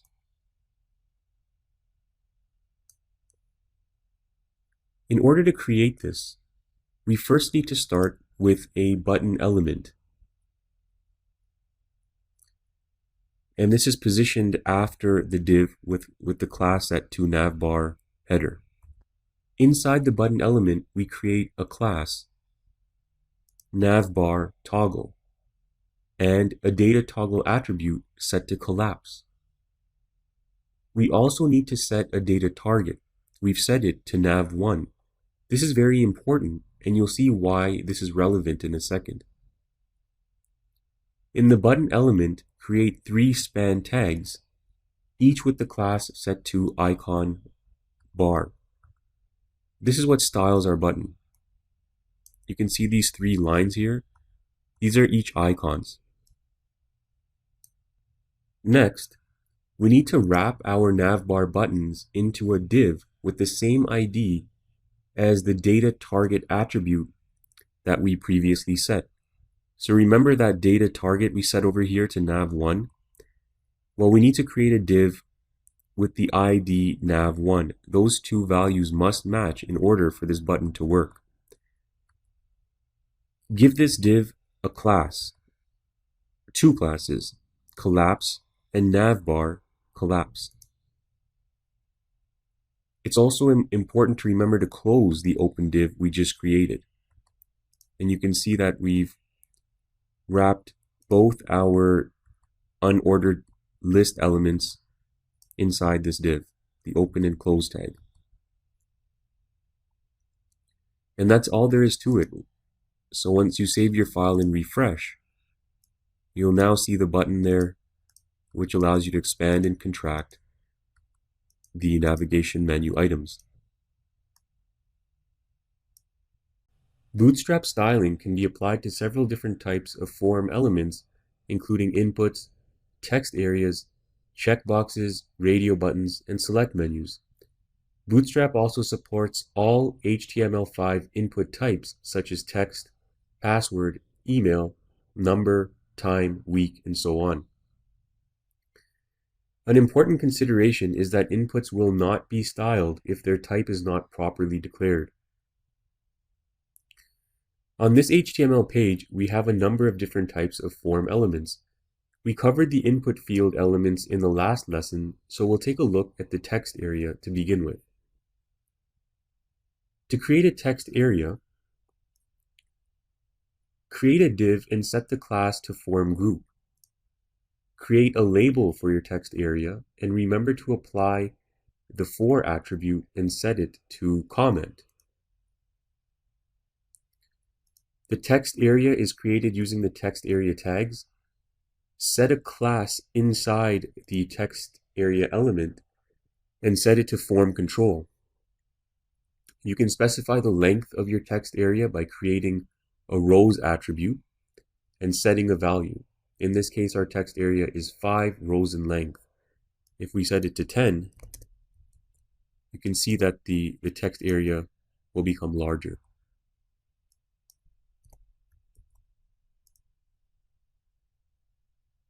The next element we have here is a checkbox. To create a checkbox, start with a div and set the class to checkbox. Create a label element and put your input inside the label tags. And we have two checkboxes here, option 1 and option 2.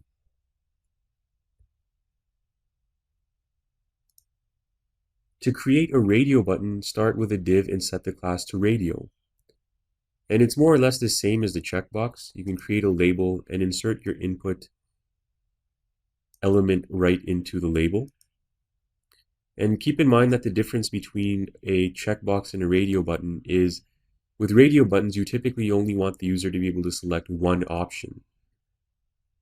And for that reason, the name attribute is very important. When you give two radio buttons the same name, the user can only select one option.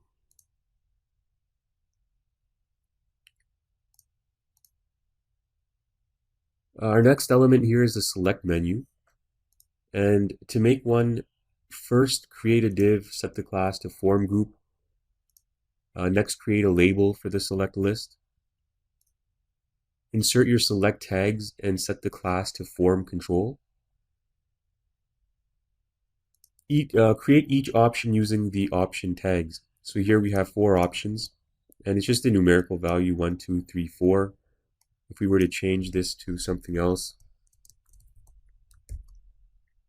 you can see that the value changes in the menu.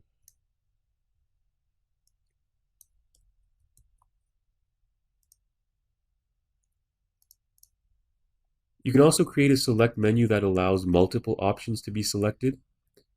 To do so, create a div and set the class to form group. Create a label for the menu. And create a select element and create a multiple attribute. So we have a select element created. Here's our multiple attribute. Also create a class attribute and set that to form control. And create your options the same way we did in the previous select menu. Here we have 5 options, and it's just the numbers 1, 2, 3, 4, 5. On the right hand side here, you can see we can select multiple options by holding the control key. Or if you want to select large groups of options, hold the shift key and we can select all of them at once. Bootstrap styling can be applied to several different types of form elements, including inputs, text areas, checkboxes, radio buttons, and select menus. Bootstrap also supports all HTML5 input types such as text, password, email, number, time, week, and so on. An important consideration is that inputs will not be styled if their type is not properly declared. On this HTML page, we have a number of different types of form elements. We covered the input field elements in the last lesson, so we'll take a look at the text area to begin with. To create a text area, create a div and set the class to form group. Create a label for your text area, and remember to apply the for attribute and set it to comment. The text area is created using the text area tags.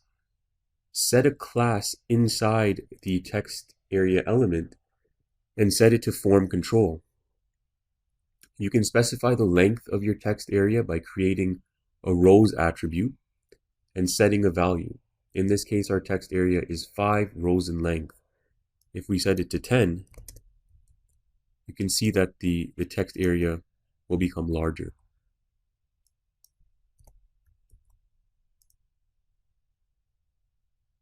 The next element we have here is a checkbox. To create a checkbox, start with a div and set the class to checkbox. Create a label element and put your input inside the label tags. And we have two checkboxes here, option 1 and option 2.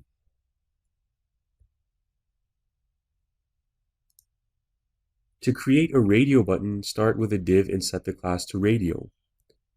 And it's more or less the same as the checkbox. You can create a label and insert your input element right into the label. And keep in mind that the difference between a checkbox and a radio button is with radio buttons, you typically only want the user to be able to select one option. And for that reason, the name attribute is very important. When you give two radio buttons the same name, the user can only select one option.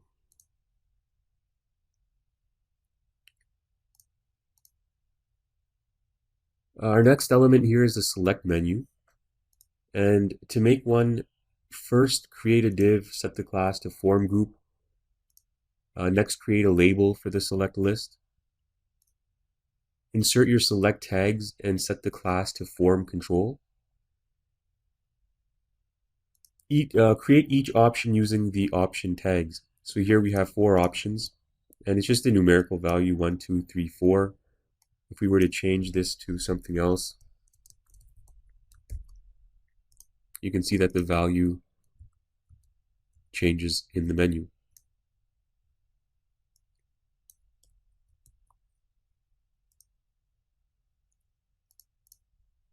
You can also create a select menu that allows multiple options to be selected. To do so, create a div and set the class to form group. Create a label for the menu. And create a select element and create a multiple attribute. So we have a select element created. Here's our multiple attribute. Also create a class attribute and set that to form control. And create your options the same way we did in the previous select menu. Here we have 5 options, and it's just the numbers 1, 2, 3, 4, 5. On the right hand side here, you can see we can select multiple options by holding the control key. Or if you want to select large groups of options, hold the shift key and we can select all of them at once. Bootstrap comes equipped with several form control states. A control state is the style of your form element, normally when some type of validation has been processed. For example, if a user successfully enters their email address in the right format, you may display a success state to let them know they've done it correctly. On the other hand, you may use an error state to indicate that the email has not been filled in correctly. These are just a couple of examples, but there are many more instances where form control states may be applied. In this lesson, we'll show you how to create control states in a horizontal form layout. To begin, we have the focused state. You can see the focus state activate when you click into the input. The input highlights in blue. To create this, we first need to create a form element and set the class to form horizontal and a role attribute set to form. Next, we create a div with class set to form group. Now we create a label with a class set to column small 2 and control label. The column small 2 means that this label will occupy 2 of the 12 available columns in the Bootstrap grid layout. That means that the input will occupy 10 of them, For this reason, the next tag we create is a div element with the class set to column small 10. As you probably guessed, this div element will contain the input. Create the input tag and set the class to form control. By default, Bootstrap inputs will highlight when focused. For this reason, there is no special class to put in for this control. The next input is in a disabled state. The coding for this input is the same as the last. The only difference is that we put a disabled attribute inside the input element. To create the success form control, create a div element and set the class to form group has success and has feedback. Next, create your label with class set to column 2, or column small 2 rather, and control label. Next, create your div with class set to column small 10. Create your input with type set to text and class to form control. To add a checkmark icon, create a span element and set the class to glyphicon OK, and form control feedback. A warning input can be created the same way as the success input. Just change the areas that are highlighted on the screen.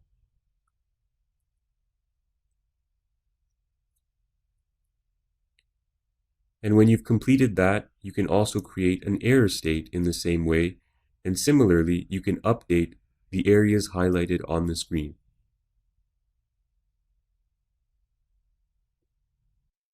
We can set the height of an input by adding classes to our input.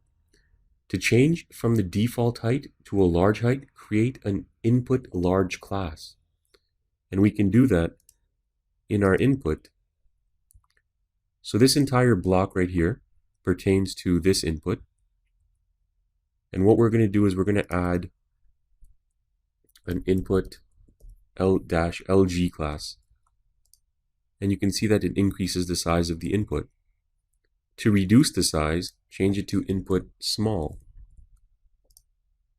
And you can see that its height has decreased.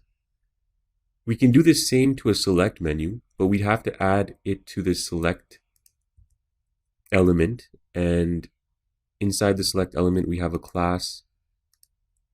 In addition to the form control class, add input LG, and you can see it's larger, or input small, and it's smaller.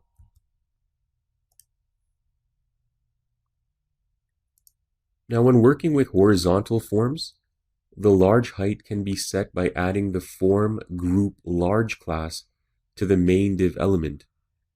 So this is the main div element that contains this input. And you can see that we've added the form group large class. And everything else should look familiar from our last couple of lessons. Okay, it's just a basic input in a horizontal form format. Now the second div here contains this input, the small one. And to do that, we've just added a class called form group small.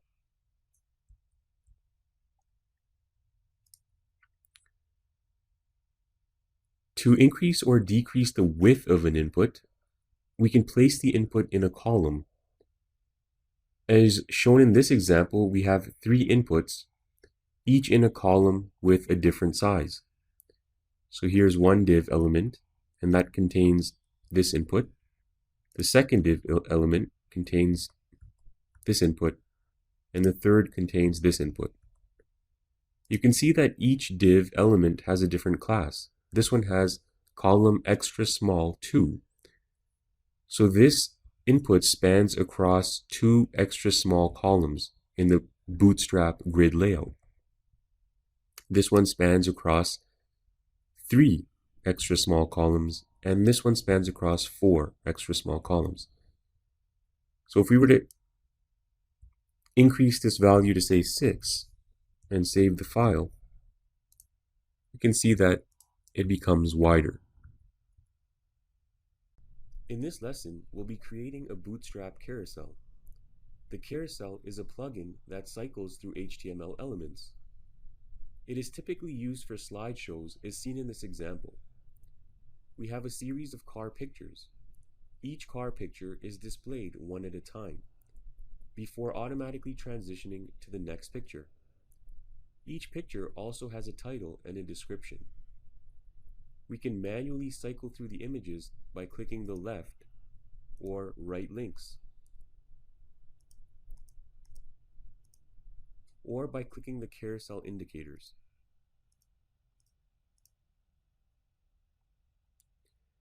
To make a carousel, we first start with a div and give the div an ID. We've given this div the ID carousel. This is important and will be used later on for the carousel controls. So although we've named the ID carousel, you can call it whatever you like. Set the div class to carousel and slide. Also create a data write attribute and set it to carousel. The carousel class specifies that the div contains a carousel. The data write attribute will make it so the images start cycling as soon as the page loads. Next, create an ordered list element and set the class to carousel indicators. The carousel indicators are the small circle icons that indicate how many slides there are. They also allow users to manually toggle through the slides and provide an indication as to the active slide. So we can see here that as the images switch from one to another, the carousel indicator also changes. It becomes highlighted based on the active carousel. We need to create 4 list items because we have 4 images. Each list item needs to have a data target attribute set to carousel. Notice that the value of this attribute points to the ID of our carousel div. So here, this matches, the data target matches our ID for the main carousel div. Now each item also needs to have a data slide to attribute. The value of this attribute will define which slide to go to when that indicator is clicked. So the first item would go to slide 0. The next will go to slide 1, 2, and 3. So the numbering system does start from 0. So slide 1 is actually 0, and then 1, 2, and 3. We've created a class and set it to active. Now this is on the second item, and I'm just going to cut that out and paste that onto the first item.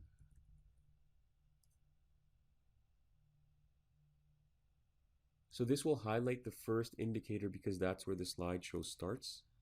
So you can see that when I refresh the page, and you can see that the first indicator is active on page refresh.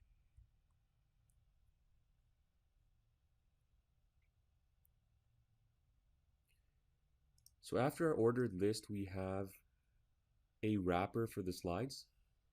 After our ordered list, we create a wrapper for the slides. Create a div and set the class to carousel inner. Create a role attribute and set it to listbox.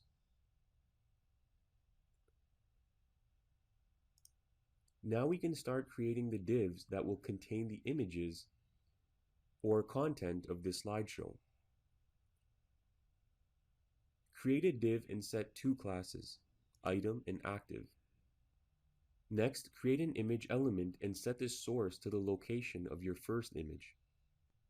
Make sure that the images are contained in the same directory or a subdirectory relative to the location of your HTML file.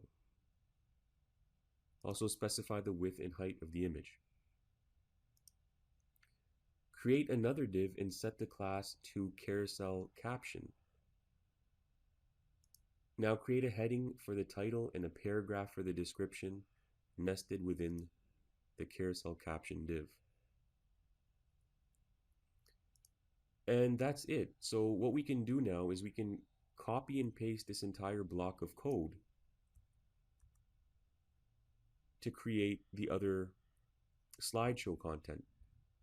So here we have 4 images. So each one you can see is more or less the same. The code is almost identical. All you have to change is the source of the image and the heading and description for each slide is also different. Also keep in mind that you only need to set the active class on one of the slides. So that'll be the slide that is active when the page initially loads. Okay, so 1, 2, 3, and 4 items. You can have as many as you like. Once complete, we can go ahead and create our left and right control links. Start with an A element and set the class to left carousel control. Create an href attribute and set it to the ID of the main carousel div. So remember, we called it carousel. Create a role attribute and set it to button, and a data slide attribute and set it to previous, prev.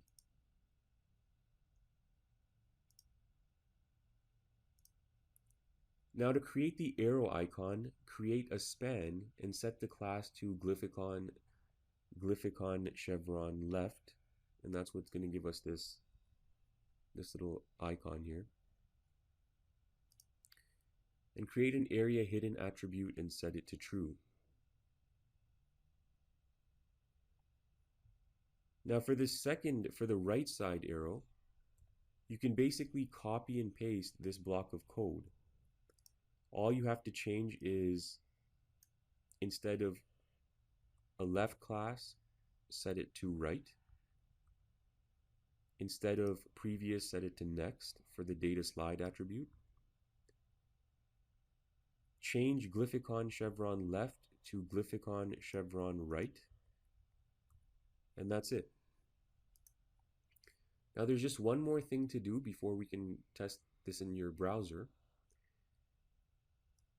We're going to have to scroll up to the head tag, and you're going to create a style sheet and add the following rule. Here, the width definition will make it so that the carousel content occupies 80% of the carousel. The margin auto will center the content. So if we were to increase width to 100,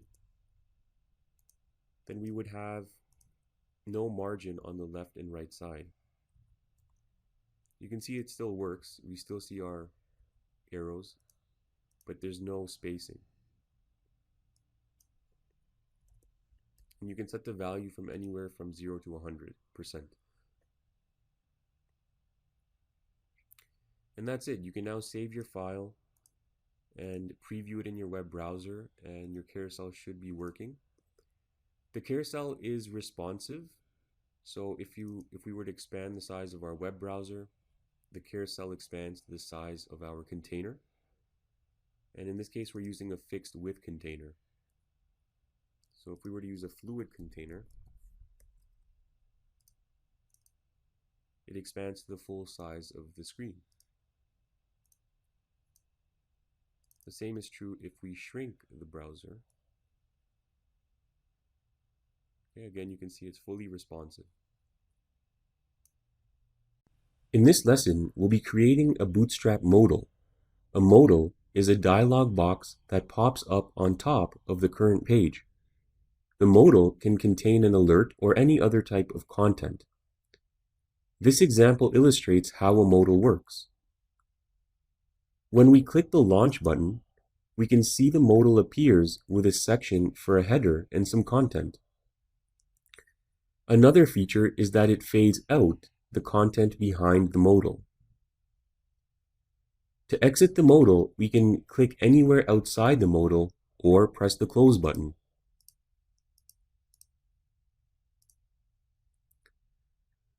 To create a modal, we start by making a button.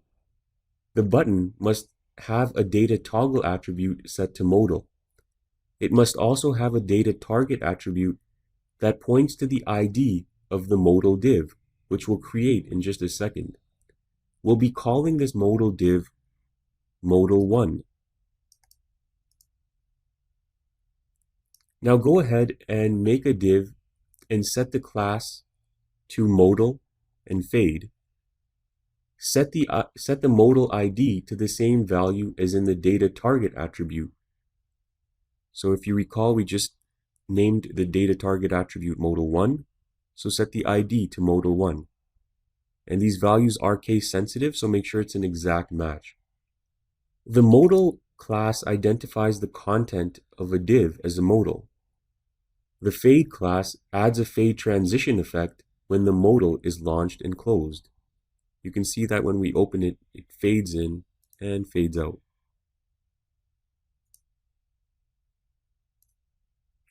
Next, we create another div and set the class to modal dialog. The modal dialog class sets the proper width and margin of the modal. Now we create another div with the class set to modal content. This class styles the modal, including the border and background color. Inside this div, we create a div with the class set to modal header. This styles the header of our modal. Next, we have a button element with a class set to close and data dismiss attribute set to modal. This button syntax is for the X at the top right corner of the modal, located here. The close class styles the close button. The data dismiss attribute closes the modal. We then have our header inside an H4 element with the class set to modal title. The modal title class styles the header content. Next, we have a div with the class set to modal body. This class styles the body content of the modal. So what you see displayed here. Lastly, we have a div with the class set to modal footer. The modal footer class styles the footer content of the modal. We've also included a standard button in the footer with a data dismiss attribute. And this again will close the button when clicked.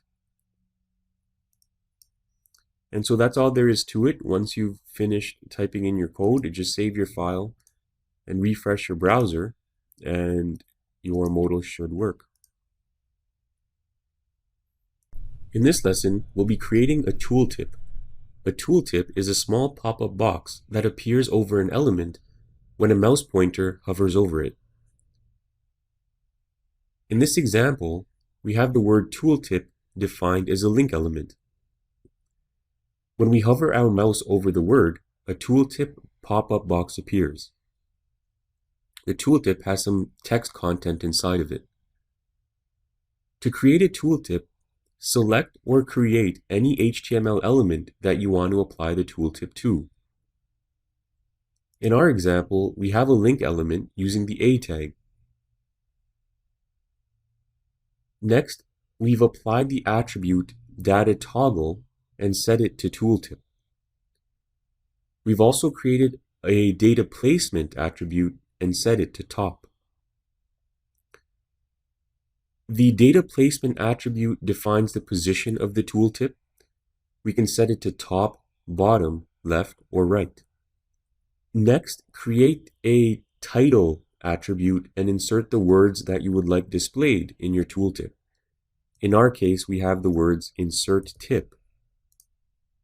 And so you can see that text inside the tooltip. If we change it,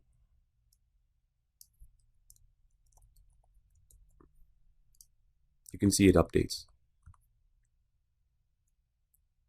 We'll also go ahead and change the data placement, and you can see what that looks like. So that's bottom, left, and right. After that's complete, it's necessary to initialize the tooltip function with jQuery. To do so, add the following JavaScript to your HTML page before the closing body tag. This code block will enable all tooltips in the existing document. Similar to a Bootstrap tooltip, we also have Bootstrap popovers. A popover is different in that it accommodates more content, including a header. In this example, we've applied the popover to a link element. The popover is positioned to the right, but as you'll see, this can be changed. To create a popover, select or create an HTML element that you'd like to apply it to. In this case, we've applied it to a link element using the A tag. In our element, we've created a data toggle attribute set to popover. This is necessary for the popover to function. We can give the popover a title. In this case, we've set it to test header, and you can see that text displayed right here. We can also give the popover some content using the data content attribute. We have the text sample paragraph displayed in our popover content area. Lastly, we have a data placement attribute which allows you to specify the position of the popover. In this case, we have it set to the right. Other options include top, bottom, and left.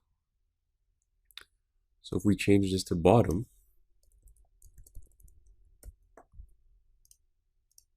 you can see that it's now changed the position.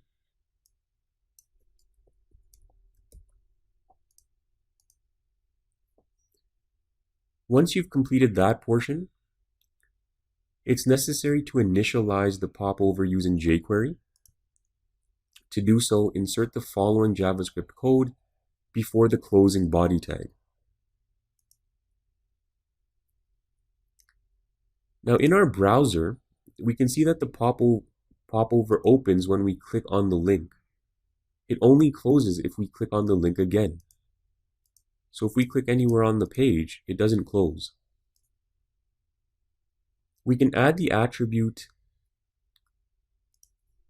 data trigger equals focus. And this will make it so that we can click anywhere on the page and the popover will close. If we set the data trigger to hover, we can view and dismiss the popover by placing our mouse on or off the element. In this lesson, we're going to develop a Bootstrap web page layout using the Scrolls By plugin.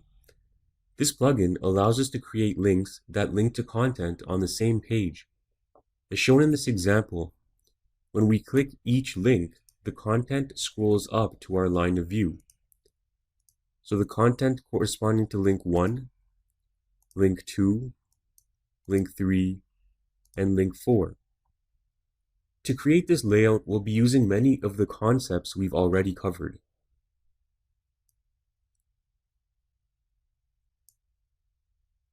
First, we need to create a style sheet that defines the appearance of each one of our content areas. Our page has 4 content areas. One is cyan, one is yellow, one has a pink background, and the last one has a magenta background. Each div has a padding of 45 pixels, height of 500 pixels. So you can see that we've given each style rule, each ID a name, section 1, section 2, section 3, and section 4. And they're identical. The only difference is the background color tag or definition, is different for each one.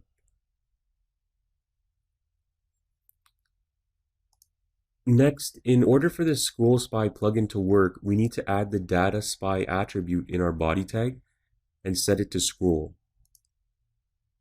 Also create a data target attribute and set it to .navbar. Next, create your navbar. Create the nav element and set the class to navbar, navbar inverse, and navbar fixed top. So a lot of this should already look familiar, as we've worked with it in previous lessons in this section. Next, create the container. It's going to be a fluid container because, as you saw, it spans across the entire content area from left to right. Next, create the collapse icon so that the browser doesn't show the full navigation bar items on small handheld devices. So remember, when the web page is viewed on a large screen, we should be able to see the links in the navigation bar. But when we look at on a very small screen, we don't want to see all the links. We want to see the collapsible menu. So when you click the button, that's when you see the links. Okay, so this is for small handheld devices.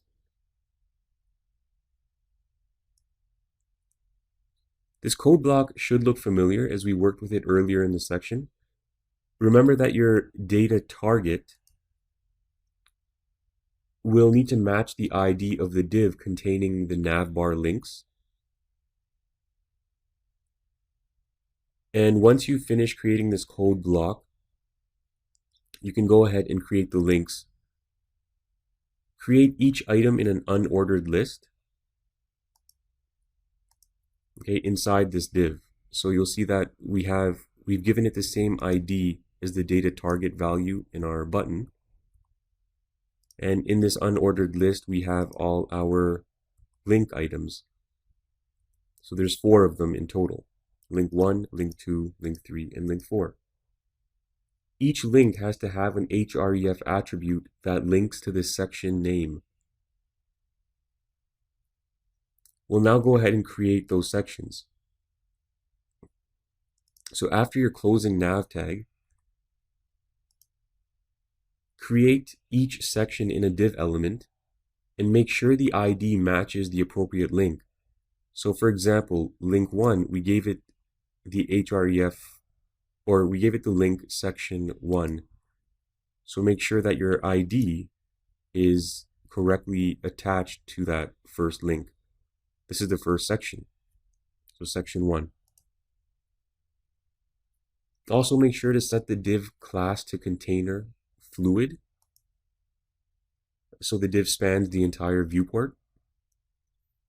And now insert your heading and content into the div. So we've put the heading into an h1 tag and the content text into paragraph tags. And that's it for each content section. All you need to do is copy and paste this code for each one of your sections and rename the ID so it corresponds to your links. So section 2 should match section 2, section 3, and section 4. And once you've completed your sections, all you need to do is save your file and preview the file in your web browser and just make sure it works.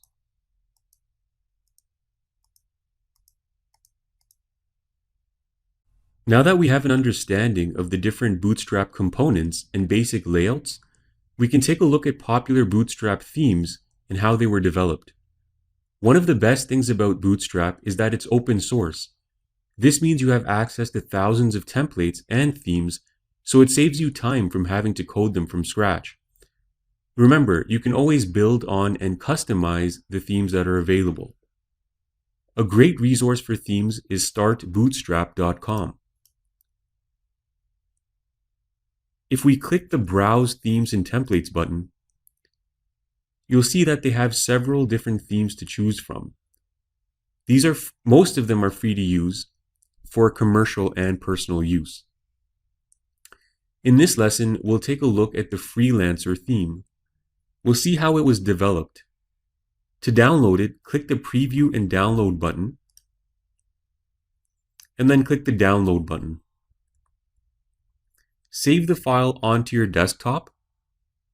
The file will download as a zip file. You'll need to extract the folder onto your desktop using any extraction utility such as WinZip or WinRAR. We'll do a quick overview of the theme. As you can see here, the layout is fluid. It expands and contracts with the browser. It also takes up the full width of the browser's content area. The navigation menu at the top is designed to collapse on small devices, such as handheld phones and tablets.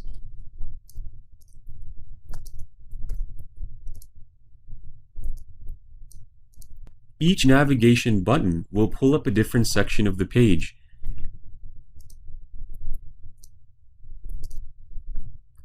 And we covered this type of effect in the last lesson where we developed the scroll spy layout. The rest of the sections are fairly simple.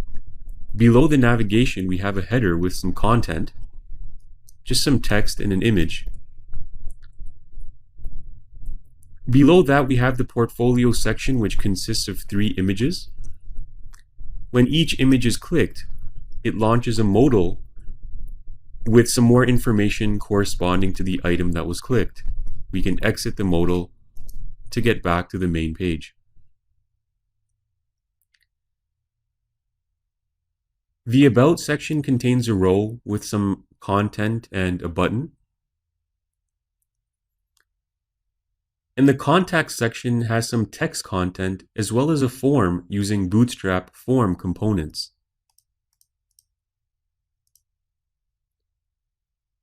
There's also some validation, as you can see.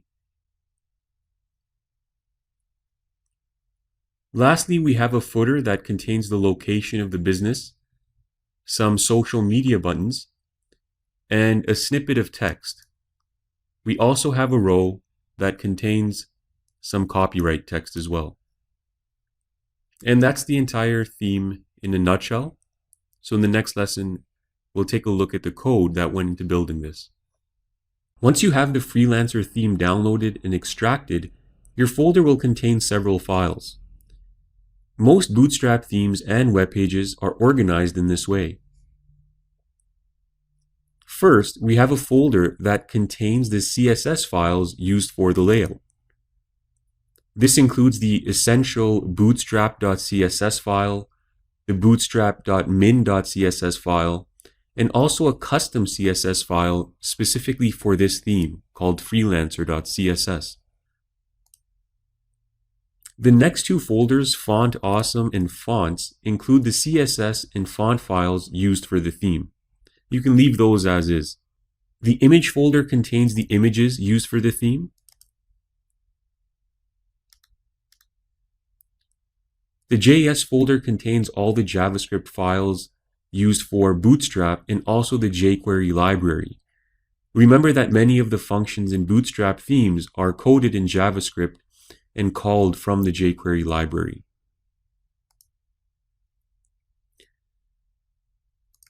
The Less folder contains some additional files that allow the expansion of the CSS language to include additional features and functions.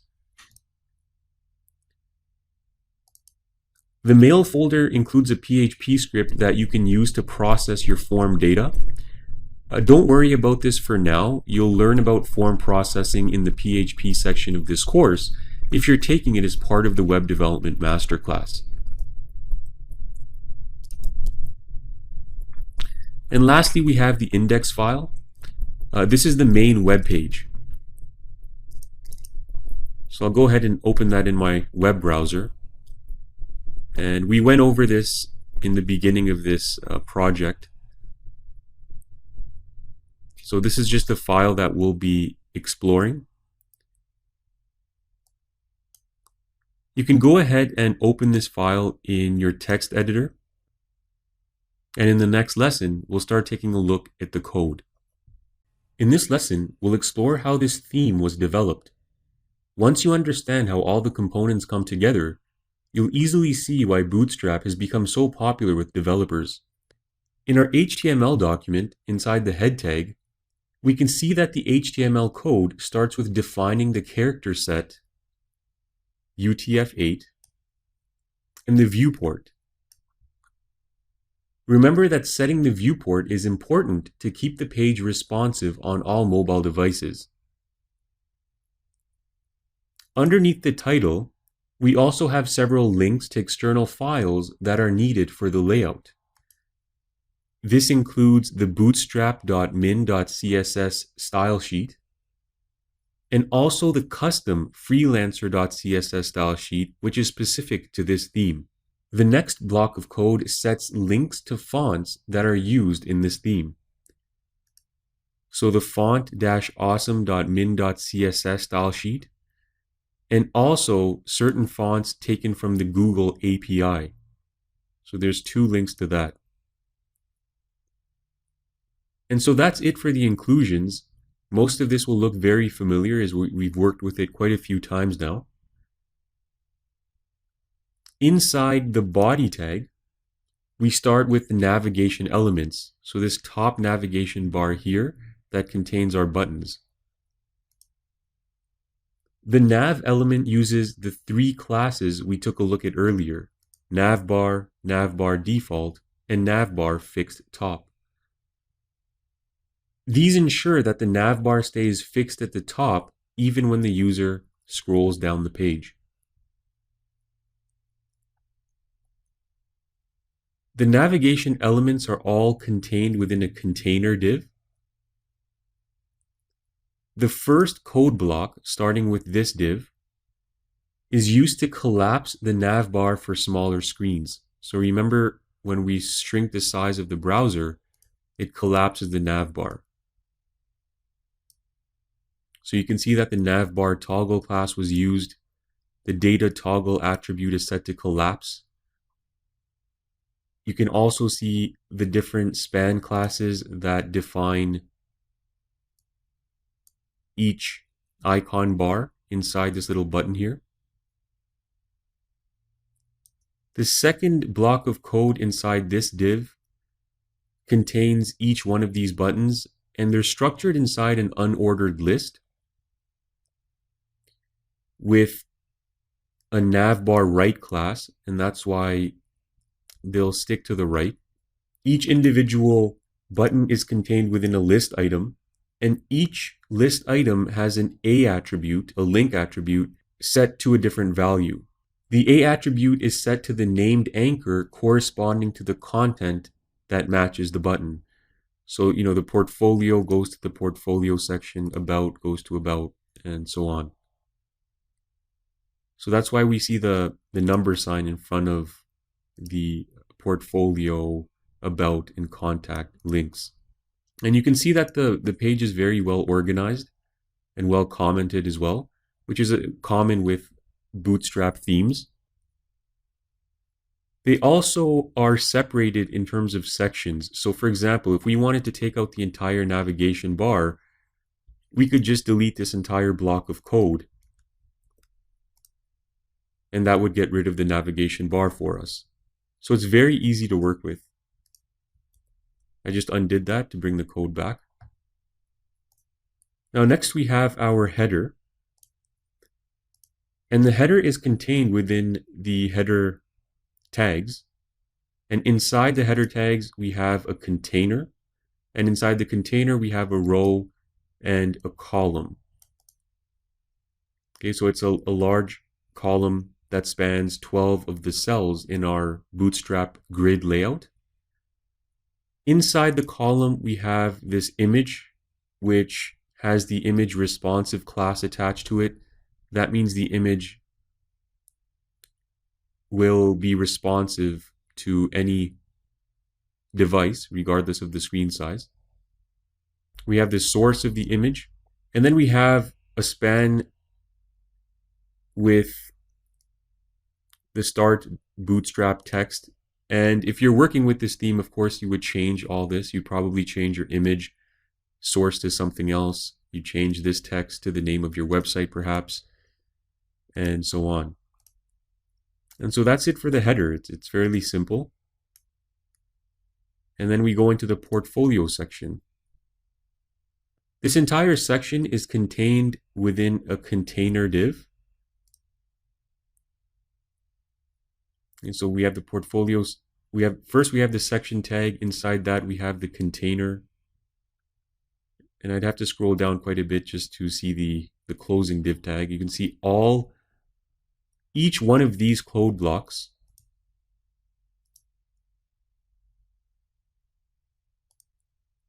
is contained inside the container. The first code block is a row that contains this portfolio text, and also this here, the line with the star in the middle. So that's this entire code block here. And inside another row, we have each of the code blocks for these 6 images here. So 1, 2, 3, 4, 5, and 6. Now each one of these 6 code blocks are almost identical, just a few minor differences. Let's start with the first item here. We can see that they're contained within the column small 4 column size, and the link is set to portfolio modal 1 with a number sign in front of it. And the reason for that is because these links will open up a modal with additional content pertaining to that link. Each one of them does that. Now the code for the modal and the content inside the modal is a lot lower down on the page. So we'll get to that as we progress through the script. But just for now, know that each one of these images links to its own modal. And that's why we have the data toggle attribute set to modal as well. And then we have the icon. When you hover your mouse over, you'll see the magnifying glass. And so that's contained within this div with the class set to caption content. And then the image source for this cabin image. And then just an image responsive class to make sure that the images shrink if the browser window gets smaller. And on mobile devices, we can see that because of the grid layout, they do stack on top of one another.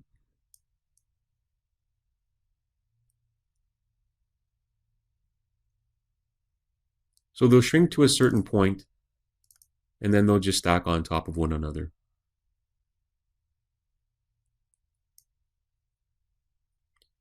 So each one of these is almost identical. The only thing that changes is, of course, the image source, but also the link. Each link opens a separate modal. So the second button here opens portfolio modal 2, and then portfolio modal 3, 4, 5, and 6. And so that's it for that section. The next section on our theme is the About Us section.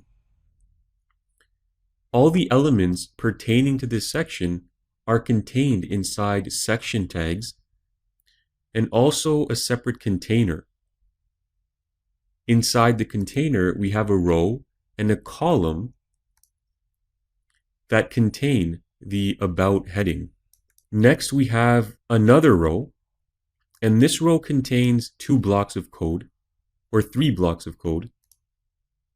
The first block of code is this paragraph here, and that's contained inside a column that spans 4 cells in the Bootstrap grid layout. The second block of code contains this text, and the column is the same size as the first. The third column, which spans 8 of the cells in the Bootstrap grid layout, contains this one button. And we can see that the text center class has also been applied. And so it centers the button inside a fairly large column. Underneath the About section, we have the Contact section. Okay, so inside this section, we have a container. And inside the container, we have a row that contains the Contact Me heading. The second row contains all the form elements. We won't go through all these different form elements because we've already been through that quite a bit in previous lessons. So there's really nothing new there. It's just each item contained inside, of course, the form, the open and close form tag. And each form element is contained within its own div. And so on. Underneath the contact section, we have the footer.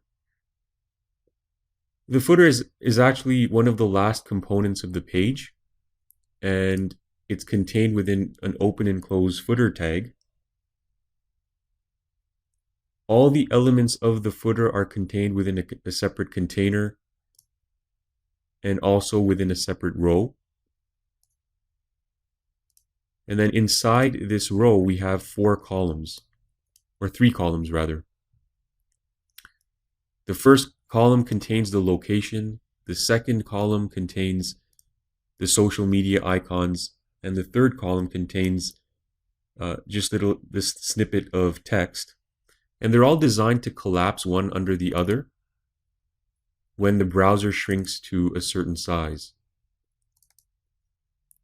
So you can see that each column is next to one another when the browser is expanded, but when it's contracted, they fall one below the other. Underneath the footer, we have another footer with the class footer below. And that contains the copyright text that you see here. Now this code block is for this up arrow button. So when I click the up arrow, it takes us right back to the top of the page. And so that's what this div is for. It contains that button.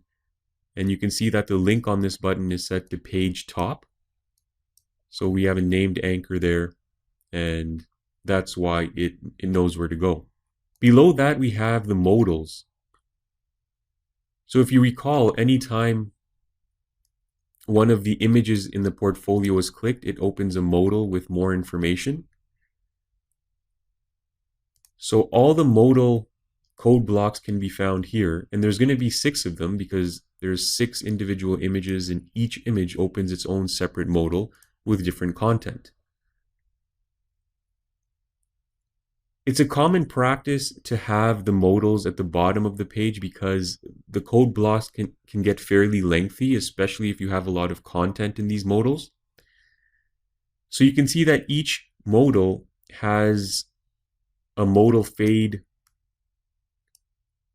class attached to it, and that's what gives it the fade effect when it loads.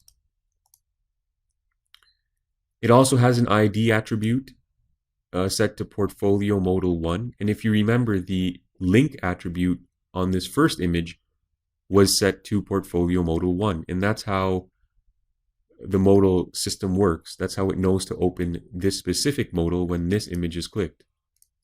And we covered that earlier as well. Okay, so it's just a standard modal. And inside the modal, we have the modal content. And the content includes the close button here. So that dismisses the modal when it's clicked. It also has a separate container and a row which holds all the text and images that we see inside the modal. So again, we won't go through each modal because we've worked with modals before, and it's the same concept. It's just copying and pasting blocks of code for whichever components you want to include in the theme. Say, for example, I didn't want 6 modals. Well, I could just delete this entire code block, and that would remove the modal. That would remove portfolio modal 2. So it's very easy to work with these themes. You can just delete and add depending on what your needs are. It's more or less just a matter of copying and pasting. And so we'll scroll all the way down. At the bottom of the page, we have some script files that are used. And these are used for various functions on the page. So for example, we have the jQuery library. We have the bootstrap.min.js file, that's essential. We have some plugins that are used for different animations. For example, the easing when the navigation expands and contracts. And also we have JavaScript files for the page, for the form validation. So this form does come with JavaScript validation. So if I don't input any information and click send, you'll notice that I do get the error messages. And that's what these validation JavaScript files are for. And then we have the custom JavaScript for this particular theme. Okay, so when you do download these themes, it's very important that you understand that a lot of these files are created and used inside the HTML file here. And these are all key components of this layout. Okay, and so that covers the entire theme. There's many different types of themes, but the concepts are all the same. Once you download the theme, you can add to it, remove from it, customize it, and it makes it a lot easier than coding a Bootstrap page from scratch. You can see it's a fairly lengthy file, and it would take quite a bit of time. So hope you enjoyed, and we'll see you in the next lesson.